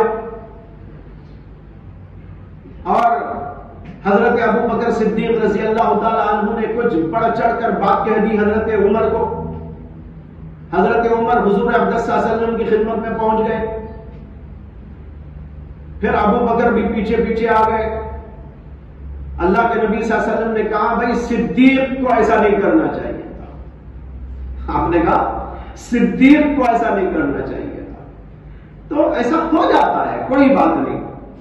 لیکن جھگڑے کے موقع پر، اختلاف کے موقع پر گالی گلوچ پہ اتر آنا، اول فول بکنا، بے حیائی کی باتیں کرنا، ماں کی بہن کی گالی دینے شروع کر دیا، یہ ہے منافق کی علامت. جھگڑا اختلاف ہو سکتا ہے، ناممکن نہیں ہے، عین ممکن ہے، عین فطرت ہے. صحابہ میں بھی ہوا ہے، اور لوگوں میں بھی ہوا ہے، آج بھی ہو جاتا ہے. لیکن بھائی اسے حدود کے اندر ہونا چاہیے اور گالی وغیرہ سے کلیتاً پرہیز. گالی بکتا ہے تو سمجھو ہے منافق کی علامت جس کے اندر پیدا ہو گئی. آج بھی یہ صورتحال مسلمانوں میں بہت ہے. مسلمانوں میں گالی گلوچ کا بڑا رواج ہے. دوسرے لوگوں میں شاید کم ہے، مسلمانوں میں زیادہ ہے. ہر بات بات پہ جھگڑے میں گالی بکنا. وہ چلے جاؤ ٹینری روڈ کی طرف اور بعض ایسے علاقے ہیں، ان علاقوں میں پانی پہ جھگڑا ہو رہا ہے، ماں بہن کی گالی بکی جا رہی ہے. چھوٹی موٹی کوئی بات ہو گئی ہے، بڑی بڑی گالیاں بکی جا رہی ہیں. یہ ساری وہ علامات جو منافقوں کی اللہ کے نبی نے بیان کی آج مسلمانوں کے اندر کثرت کے ساتھ میں پائی جاتی ہے. کیا مسلمان میں جھوٹ نہیں ہے؟ کیا مسلمانوں میں جھگڑا کے وقت میں گالی گلوچ نہیں ہے؟ کیا مسلمانوں کے اندر غداری پن نہیں ہے؟ کیا مسلمانوں کے اندر امانت میں خیانت یہ کرنے کا جو ہے سلسلہ نہیں چل پڑا ہے؟ یہ سارے امور جو اللہ کے نبی علیہ السلام نے بیان کیے تھے آج مسلمانوں کے اندر پائے جا رہے ہیں، اور اسی وجہ سے آج ہمارے اوپر خدا کی رحمتیں نازل نہیں ہو رہی ہے اور ہم لوگ پھنسے ہوئے ہیں. کچھ علامتیں تو انہوں نے اچھی اچھی لے لی ہم میں سے، ان کی بری علامتیں ہم نے لے لی.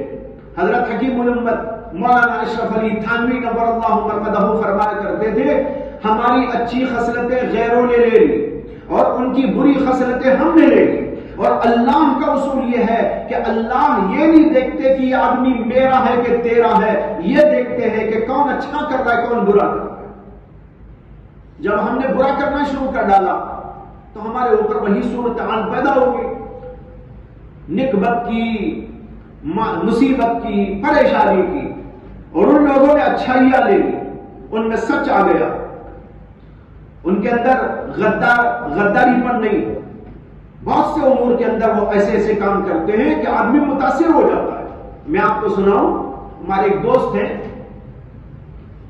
جو کاروبار کرتے ہیں، بیگ وغیرہ سوٹ کیس وغیرہ سب بناتے ہیں، انہوں نے مجھ سے ایک بار کہا کہ حضرت میں پہلے مسلمانوں سے لین دین کیا کرتا تھا، یہ دیکھو وہ آج بھی موجود ہے، کوئی تصدیق کرنا چاہتے ہو کبھی بلا کے تصدیق کرا دو۔ انہوں نے کہا کہ میں پہلے لین دین کا جو بھی معاملہ ہوتا تھا وہ مسلمانوں ہی سے کرتا تھا، لیکن میرا تو پورا لاس ہو گیا، آج کل بول کر مجھے تو تباہ کر دیا ان لوگوں نے، میرا اصل جو اماؤنٹ تھا وہ بھی ختم ہو گیا۔ اس کے بعد میں نے ٹھان لیا کہ مسلمانوں سے مجھے لین دین نہیں کرنا ہے۔ پھر اس کے بعد میں نے غیر لوگوں سے، خاص طور پر مارواڑیوں سے اپنا معاملات کیا، اب بھی ہے وہ کاروبار، آج بھی ان کا جاری ہے۔ وہ کہتے ہیں کہ جس وقت سے میں نے ان سے معاملہ کیا ہے مجھے کہیں بھی دھوکہ نہیں ہوا۔ اب بتاؤ، ایک مسلمان خود یہ بیان کر رہا ہے، اپنا تجربہ بیان کر رہا ہے، اور ایسا ایک نہیں، آپ کو 500 لوگ ملیں گے جو ایسی بات بیان کرتے ہیں، تو آپ اندازہ کیجئے کہ مسلمان کتنا گر گیا ہے، کہاں سے کہاں تک پہنچ گیا ہے۔ اس کی وجہ سے آج ذلت اور نکبت اور مصیبت اور پریشانی مسلمانوں کے اوپر آئی ہوئی ہے۔ اس لیے ساری برائیاں ہم میں سے نکلنی چاہیے، خاص طور پر طلباء میں، خاص طور پر علماء میں، خاص طور پر مدارس کے لوگوں میں اس قسم کی کوئی بات نہیں ہونی چاہیے۔ اس کی مشق کرو، اس کے اوپر اپنے آپ کو تیار کرو، برائیوں کو نکالو، خوبیوں کو داخل کرو۔ امام بخاری نے جو یہ ابواب قائم کیے ہیں، اور اوپر سے نہیں، اب تک آپ پڑھتے چلے آ رہے ہیں اور آگے بھی چل کر آپ پڑھیں گے۔ امام بخاری کا مقصد کیا ہے؟ ایمان کے بارے میں بتانا، یہ کتاب الایمان ہے۔ امام بخاری کہتے ہیں مومن ایسا ہوتا ہے، مومن ایسا نہیں ہوا کرتا، مومن کی یہ صفتیں، مومن نماز پڑھتا ہے، مومن زکات دیتا ہے، مومن سلام کرتا ہے، مومن کھانا دیتا ہے، مومن کسی کو تکلیف نہیں پہنچاتا ہے، مومن کے یہ اوصاف، مومن کے یہ اوصاف، مومن کی یہ خصوصیات، اور مومن کے اندر یہ برائیاں نہیں ہوا کرتی، وہ جھوٹ نہیں بولتا، وہ غیبت نہیں کرتا، وہ بدماشی نہیں کرتا، وہ یہ اور یہ نہیں کرتا۔ یہ ہے امام بخاری کا مقصد۔ اگر ہم لوگوں نے پوری بخاری کو پڑھ لی لیکن گناہ کا بخار نہ اترا، پوری بخاری کو پڑھ لی لیکن گناہ کا بخار نہ اترا، تو بھائی کیا پڑھا بخاری ہے؟ اس لیے مشق کرو، اپنے اندر وہ چیزیں پیدا کرنے کے لیے اپنے آپ کو تیار کرو، ایک ایک چیز اپنے اندر لاؤ، ایک ایک چیز اپنے اندر لاؤ۔ اس مشق کرنے میں آپ کو پریشانی آئے گی، مجاہدہ کرنا پڑے گا، کچھ چیزیں چھوڑنی پڑے گی، اپنے آپ کے اوپر محنت کرنی پڑے گی، لیکن کریں گے تبھی تو بنیں گے جو اللہ کے نبی بنانا چاہتے تھے، جو اللہ ہمیں بنانا چاہتے ہیں۔ اور امام بخاری نے اسی لیے وہ سارے ابواب قائم کر دیے۔ بحثہ بحثی میں کہیں مرجیہ کا رد، کہیں کچھ، میں کہتا ہوں یہ تو ہمارا ہی رد ہے۔ یہ کہاں مرجیہ کا رد، کہاں وہ جو ہے دوسرے لوگوں کا رد ہے، یہ تو بھائی آج کے مسلمانوں کا رد ہے۔ امام بخاری ہمارا ہی رد کرنا چاہ رہے کہ کہاں ہے تمہارے اندر نماز؟ آج بتاؤ، امام بخاری نے باب قائم کیا الصلاۃ من الایمان، الزکاۃ من الایمان، آگے آ رہا ہے باب۔ مسلمانوں میں کتنے لوگ ہیں نماز پڑھنے والے؟ اب مرجیہ کی طرف کیوں جا رہے ہیں؟ پہلے تو انہی کا رد ہو رہا ہے۔ اے مسلمانوں، کہاں بھٹکے جا رہے ہو؟ ایمان میں نماز داخل ہے، تمہارے اندر ایمان کیسا جبکہ نماز ہی نہیں؟ تم جھوٹ بولتے ہو، نفاق کی علامت تمہارے اندر ہے، کیسے مسلمان ہو؟ فسق و فجور تمہارے اندر ہے، کیسے مسلمان ہو؟ نفاق کی علامتوں کو لیے پھر رہے ہو، تمہاری صبح تمہاری شام اسی نفاق کے ساتھ میں ہو رہی ہے، اور پھر بھی تم کو دعویٰ ہے مسلمان ہونے کا۔ کیا مسلمان ہو؟ یہ ہمارا رب ہے۔ اس لیے ہمیں سب سے پہلے ان بخاری کے ابواب کو اپنے اوپر فٹ کرنے کی ضرورت ہے۔ بعد میں دیکھیں گے مرجیہ کو بھی، قدریہ کو بھی، اور جو ہے وہ جہمیہ کو بھی، کسی اور کو۔ پہلے تو ہمارا رد ہو گیا اس کے اندر، اس لیے ہم کو ٹھیک ہونا ہے۔ بہرحال تھوڑی سی تفسیری گفتگو اس لیے میں نے کی ان پر، آج کا ماحول یہ بتا رہا ہے کہ ان چیزوں پر توجہ کی بڑی سخت ترین ضرورت ہے۔ سب سے بڑی مصیبت تو یہ ہے طلباء میں، علماء میں یہ مصیبتیں ہیں۔ عوام میں ہوتی پھر بھی کچھ بات تھی، لیکن یہ دیکھا جا رہا ہے کہ ہم میں ہیں یہ سب چیزیں۔ ہم جو پڑھنے والے، پڑھانے والے، درس دینے والے، تدریس کرنے والے، تحقیق کرنے والے، کتابیں لکھنے والے، تصنیف کا تعریف کرنے والے، مضامین لکھنے والے، بیانات کرنے والے، منبر پر کھڑے ہو کے تقریریں کرنے والے، ایسے لوگوں کے اندر یہ ساری باتیں موجود ہیں۔ اللہ ہم سب کی حفاظت فرمائے۔ اس کے بعد ایک بات ہے، وہ یہ ہے کہ یہاں پر جو علامات بیان کی گئی، اس کو اللہ کے نبی علیہ السلام نے فرمایا کہ علامات منافق ہیں، آیت المنافق۔ دوسری حدیث میں فرمایا اربع من کن فیہ کان منافقا خالصا، جس آدمی میں 4 باتیں ہوں وہ منافق ہے، خالص منافق۔ اور جس کے اندر ایک خصلت ہو تو اس کے اندر ایک خصلت منافقت کی پائی جا رہی ہے، جب تک کہ وہ چھوڑ نہ ڈالے۔ سوال یہ پیدا ہوتا ہے کہ کیا جس کے اندر یہ علامتیں ہوں وہ منافق ہو جاتا ہے؟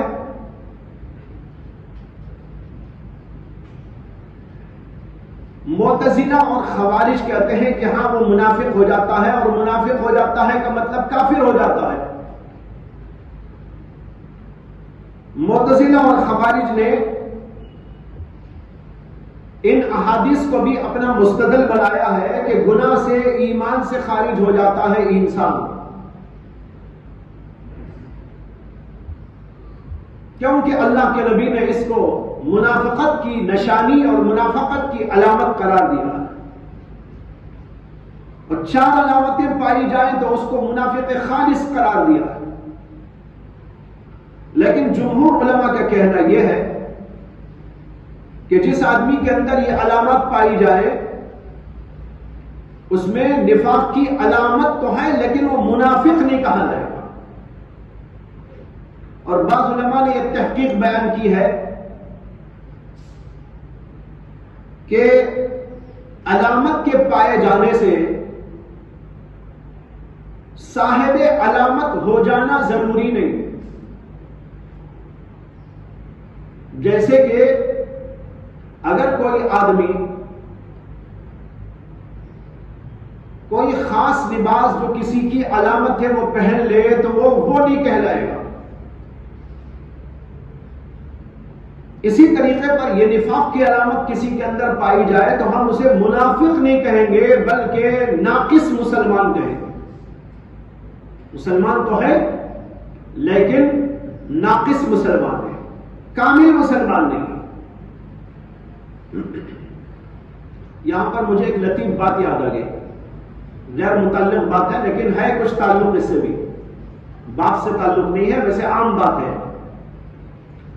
وہ یہ کہ آپ نے اوپر بھی پڑھا اور یہاں بھی پڑھ رہے ہیں کہ بعض چیزوں کو، بعض کاموں کو کفر قرار دیا گیا۔ من ترک الصلاۃ متعمدا فقد کفر، اور یہاں پر ان علامتوں کو نفاق کی علامت قرار دیا گیا۔ سوال یہ ہے کہ ایک آدمی مسلمان ہے، اس کے اندر مثال کے طور پر ساری مسلمانوں کی خصوصیات اور مسلمانوں کی صفات موجود ہیں، لیکن وہ نماز نہیں پڑھتا۔ حدیث کہتی ہے فقد کفر، اس نے کفر کیا ہے نا۔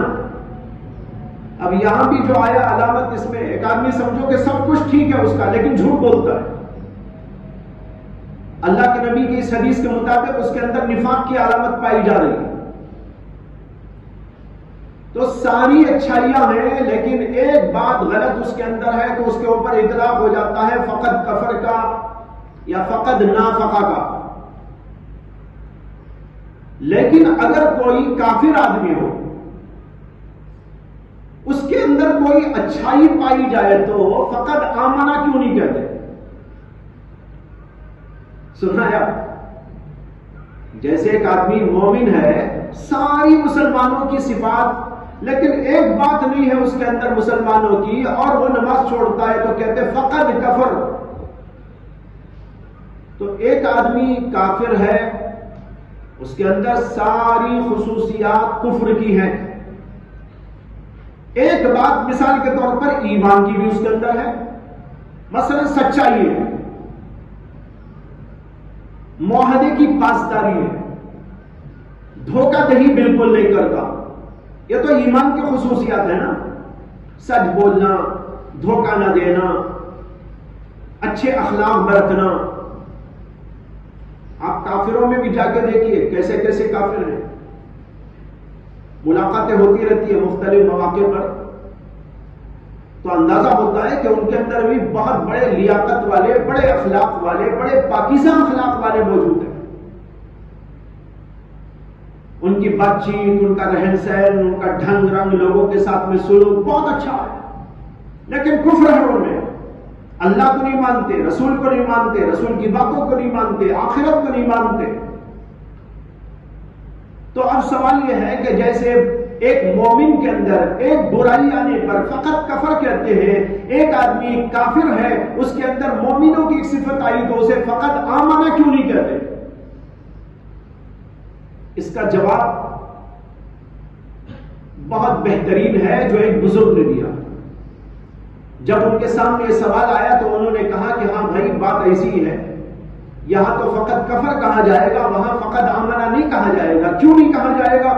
انہوں نے کہا پہلے یہ سمجھو کہ ایمان والے کی مثال ہے صحت مند کی، بند کر دو اس کو، ایمان والے کی مثال ہے صحت مند کی، اور کفر والے کی مثال ہے بیمار کی۔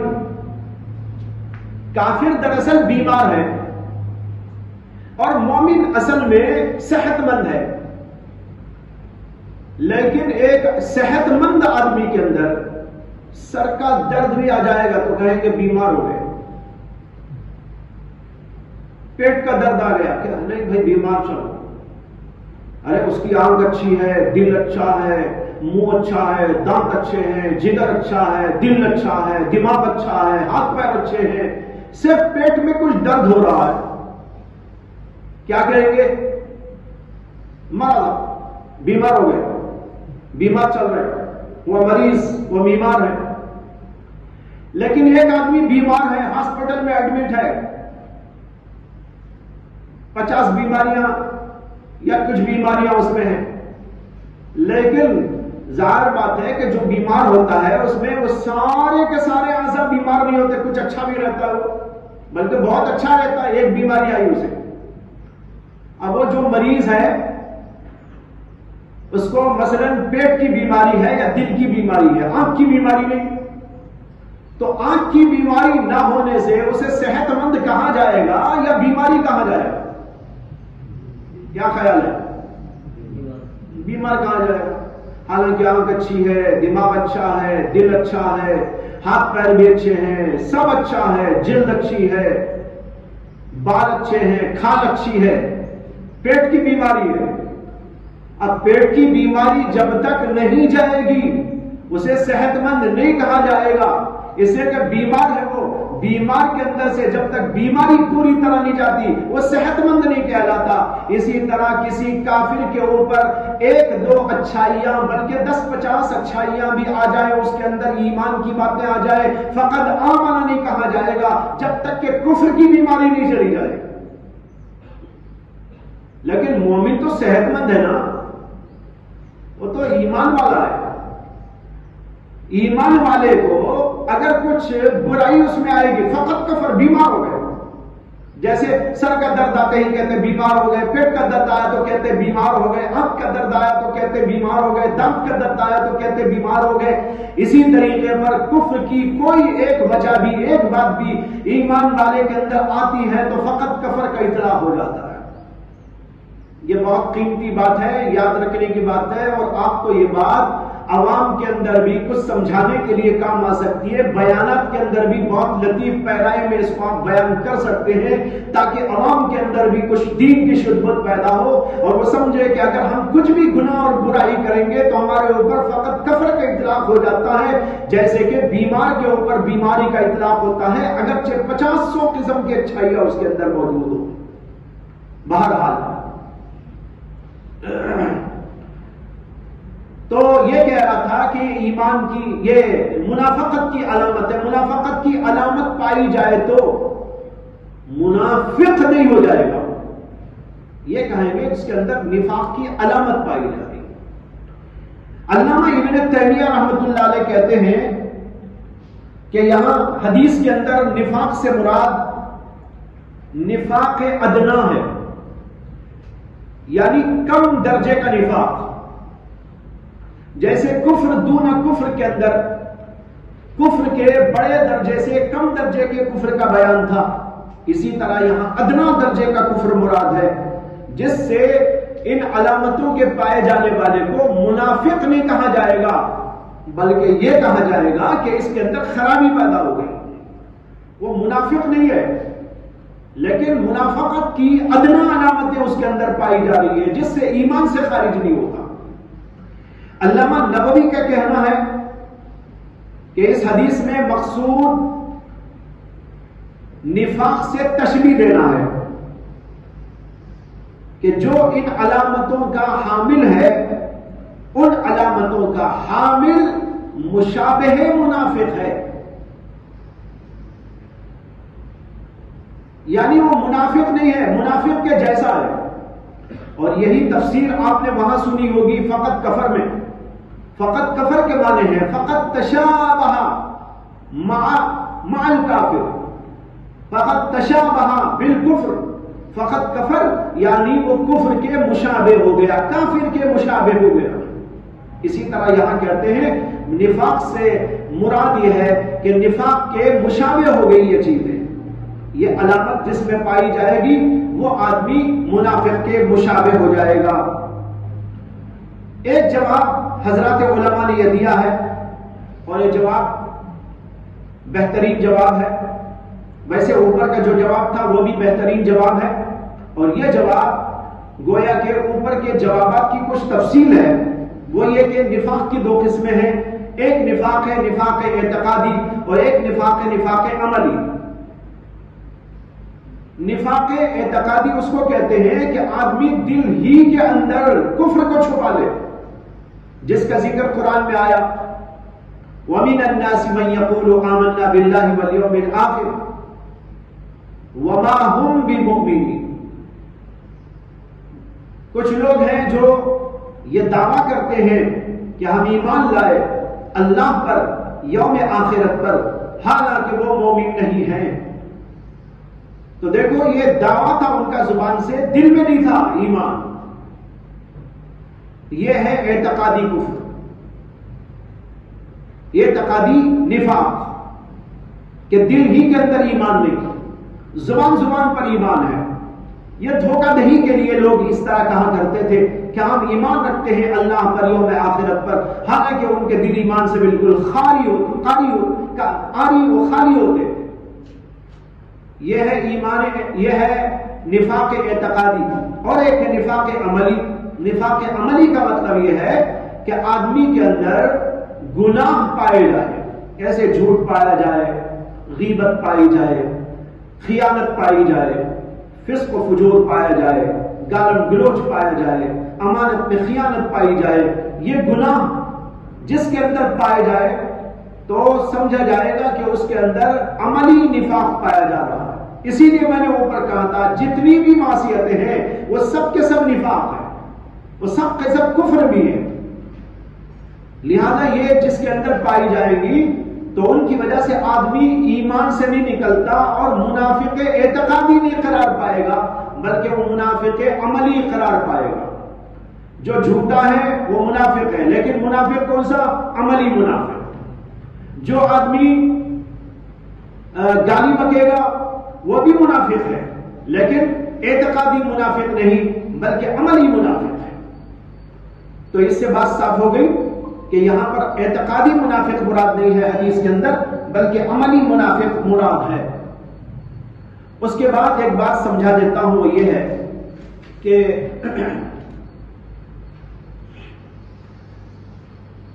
جس زمانے میں اللہ کے رسول علیہ السلام تھے اس زمانے میں عملی نفاق کم تھا.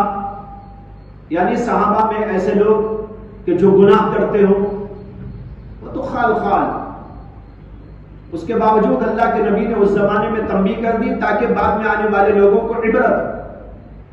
لیکن بعد کے دور کے اندر یہ عملی نفاق کثرت کے ساتھ میں شروع ہوا. ایک دور ایسا رہا کہ اس دور کے اندر مسلمانوں کے اندر خوبیاں تھیں، اکا دکا کہیں پر جو ہے کوئی آدمی غلطی کا ارتکاب کرتا تھا، جھوٹ بول دیتا تھا یا کوئی اور ایسی بات کرتا تھا. لیکن جو زمانہ نبوت کا دور ہوتا گیا اسی طریقے پر برائیاں پھیلنے لگی، یہاں تک کہ آج کا جو دور ہے اس دور کے اندر ہم دیکھتے ہیں کہ چار طرف یہ نفاق ہی نفاق پایا جاتا ہے. جیسے کہ ابھی تھوڑی دیر پہلے میں نے عرض کر دیا، تو آج کے دور میں تو یہ بہت کثرت کے ساتھ میں پایا جا رہا ہے. یہاں پر یہی عملی نفاق مراد ہے، اعتقادی نفاق مراد نہیں ہے. حضور کے زمانے میں اگرچہ وہ بہت کم تھا لیکن آپ نے آگے کے لیے سب کچھ بیان کر دیا. اور اس بات کی دلیل کہ ان احادیث کے اندر اعتقادی نفاق مراد نہیں ہے بلکہ عملی نفاق مراد ہے. اس کی کیا دلیل ہے؟ اس سلسلے میں امام نووی نے شرح مسلم کے اندر ایک واقعہ بیان کیا. وہ یہ کہ ایک بار ایک شخص بصرے کا رہنے والا حج کے لیے مکہ المکرمہ گیا، اور مکہ مکرمہ میں ایک بہت بڑے تابعی بزرگ رہتے تھے جن کا نام ہے حضرت عطا ابن ابی رباح. وہ آدمی حضرت عطا ابن ابی رباح کے سامنے گیا، ملاقات کیا اور کسی ضمن میں اس بات کا تذکرہ کیا کہ حسن بصری رحمت اللہ علیہ یہ کہتے ہیں، اس زمانے میں حسن بصری موجود تھے زندہ، یہ بصرے کا رہنے والا تھا، وہیں سے ان کے پاس سے بات سنا تھا. وہ گیا تھا مکے، وہاں پر ان کے سامنے ذکر کیا عطا ابن ابی رباح کے سامنے کہ حضرت حسن بصری کا قول ہے کہ انہوں نے کہا من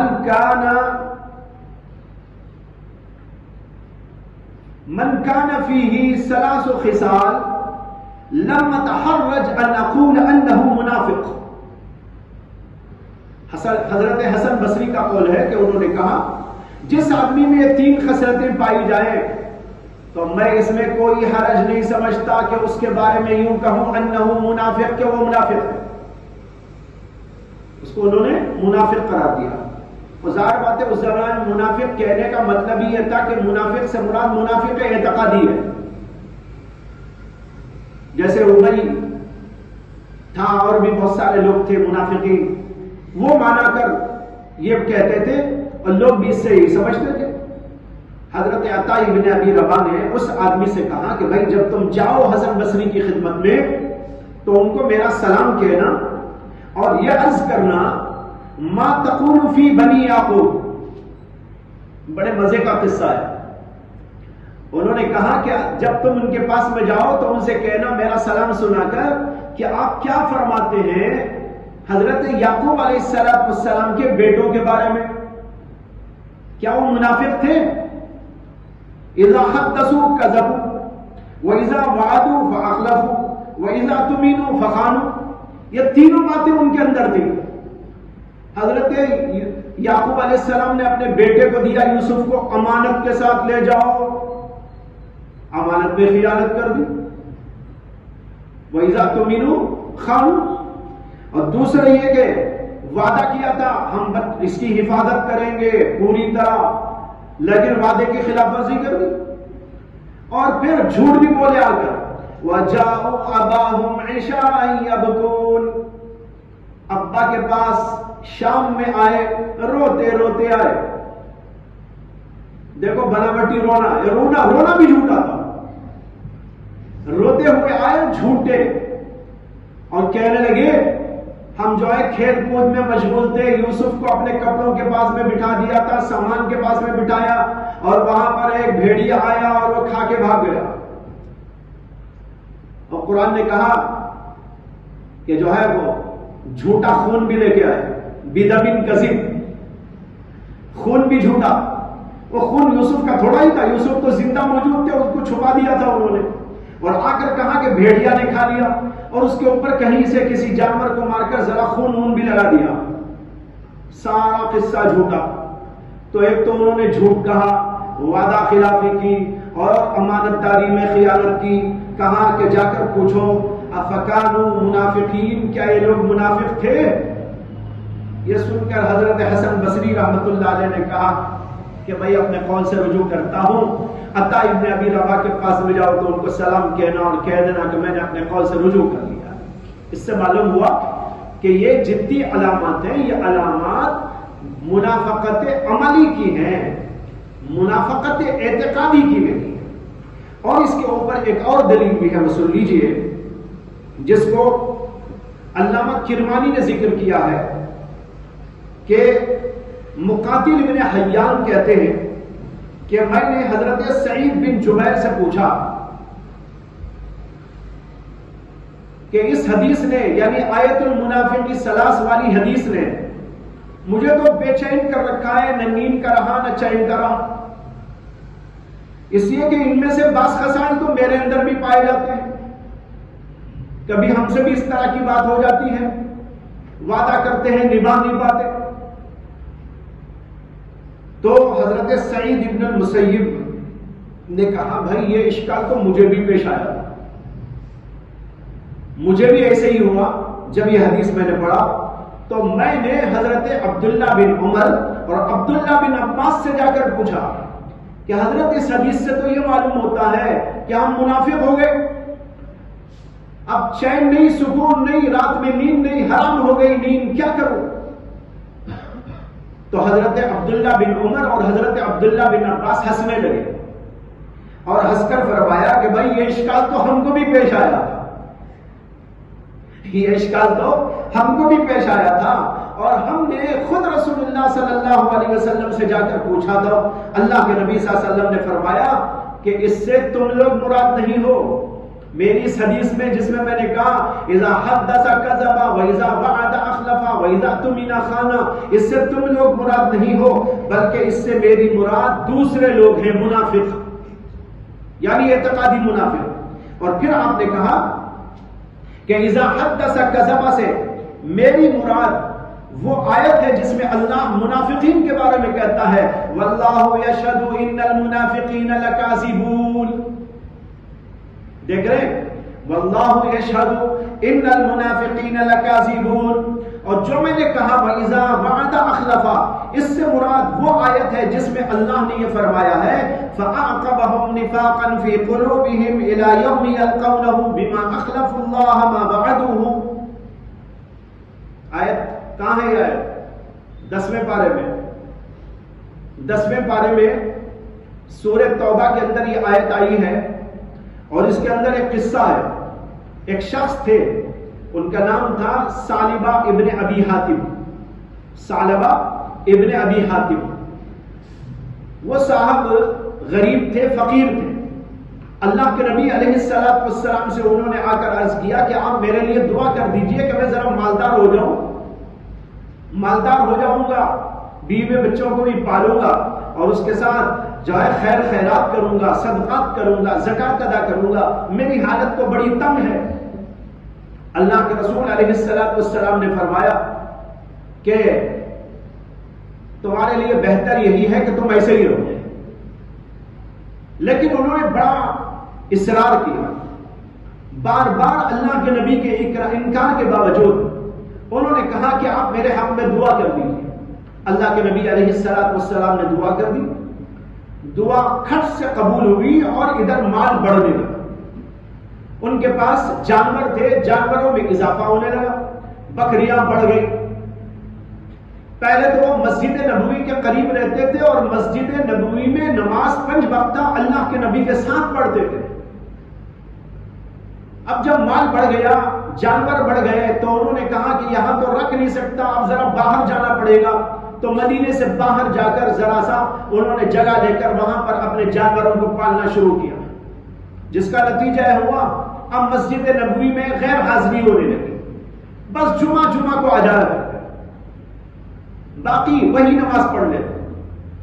اور پھر اس کے بعد یہ ہوا کہ ان کا مال اور بڑھا، تو ان کو اور بڑی جگہ میں اور دور جانا پڑا. اب مسجد نبوی کی جمعہ کی حاضری بھی بند ہو گئی. پھر اللہ کے نبی سے تعلق ختم ہو گیا. اللہ کے نبی علیہ السلام نے جب معلوم کیا کہ وہ کافی بڑے مالدار ہو چکے ہیں، تو اللہ کے نبی علیہ السلام نے زکات وصول کرنے والوں کو بھیجا کہ جاؤ زکات وصول کر کے لاؤ. لیکن گئے تو انہوں نے ٹال مٹول کر کے بھیج دیا کہ وہ دینا نہیں چاہتے.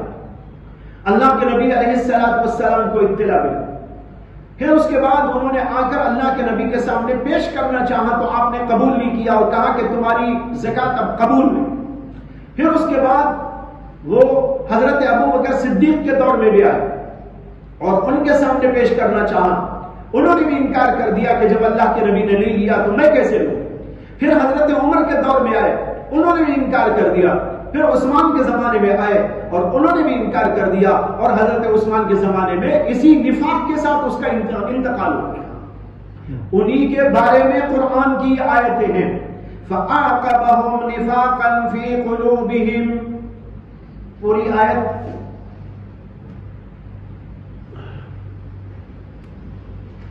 سننے کے قابل ہے.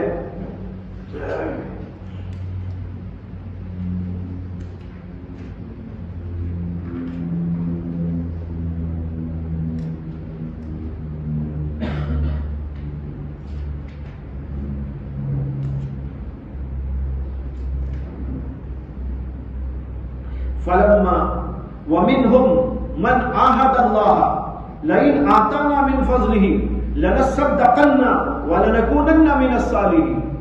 ان میں سے بعض وہ ہیں، یعنی بعض منافق وہ ہیں جو اللہ سے معاہدہ کرتے ہیں کہ اے اللہ اگر تو ہمیں کچھ دے گا اپنے فضل میں سے تو ہم ضرور بالضرور صدقہ کریں گے. وَلَنَكُونَنَّ مِنَ الصَّالِحِينَ، اور ہم صالحین میں سے ہو جائیں گے. فَلَمَّا آتَاهُم مِّن فَضْلِهِ، لیکن جب اللہ نے ان کو اپنے فضل میں سے عطا کیا، بخیلوا بِهِ، تو بخیل بن گئے. وَتَوَلَّوْا، اور منہ موڑ لیا. وَهُمْ مُعْرِضُونَ، اس حالت میں کہ وہ اعراض کرنے لگے. فَعَاقَبَهُمْ نِفَاقًا فِي قُلُوبِهِمْ، اللہ نے ان کے دلوں کے اندر نفاق کو ڈال دیا قیامت تک کے لیے. إِلَى يَوْمِ يَلْقَوْنَهُ، قیامت تک کے لیے. کیوں؟ بما اخلف اللہ ما وعدو، اس لیے کہ انہوں نے اللہ سے جو وعدہ کیا تھا اس کی خلاف ورزی کی. اللہ کے رسول نے کہا یہ آیت میری مراد ہے، یہ منافقین مراد ہے. اور اس کے بعد فرمایا کہ اور جو میں نے کہا وَإِذَا اؤْتُمِنَا خَانَ،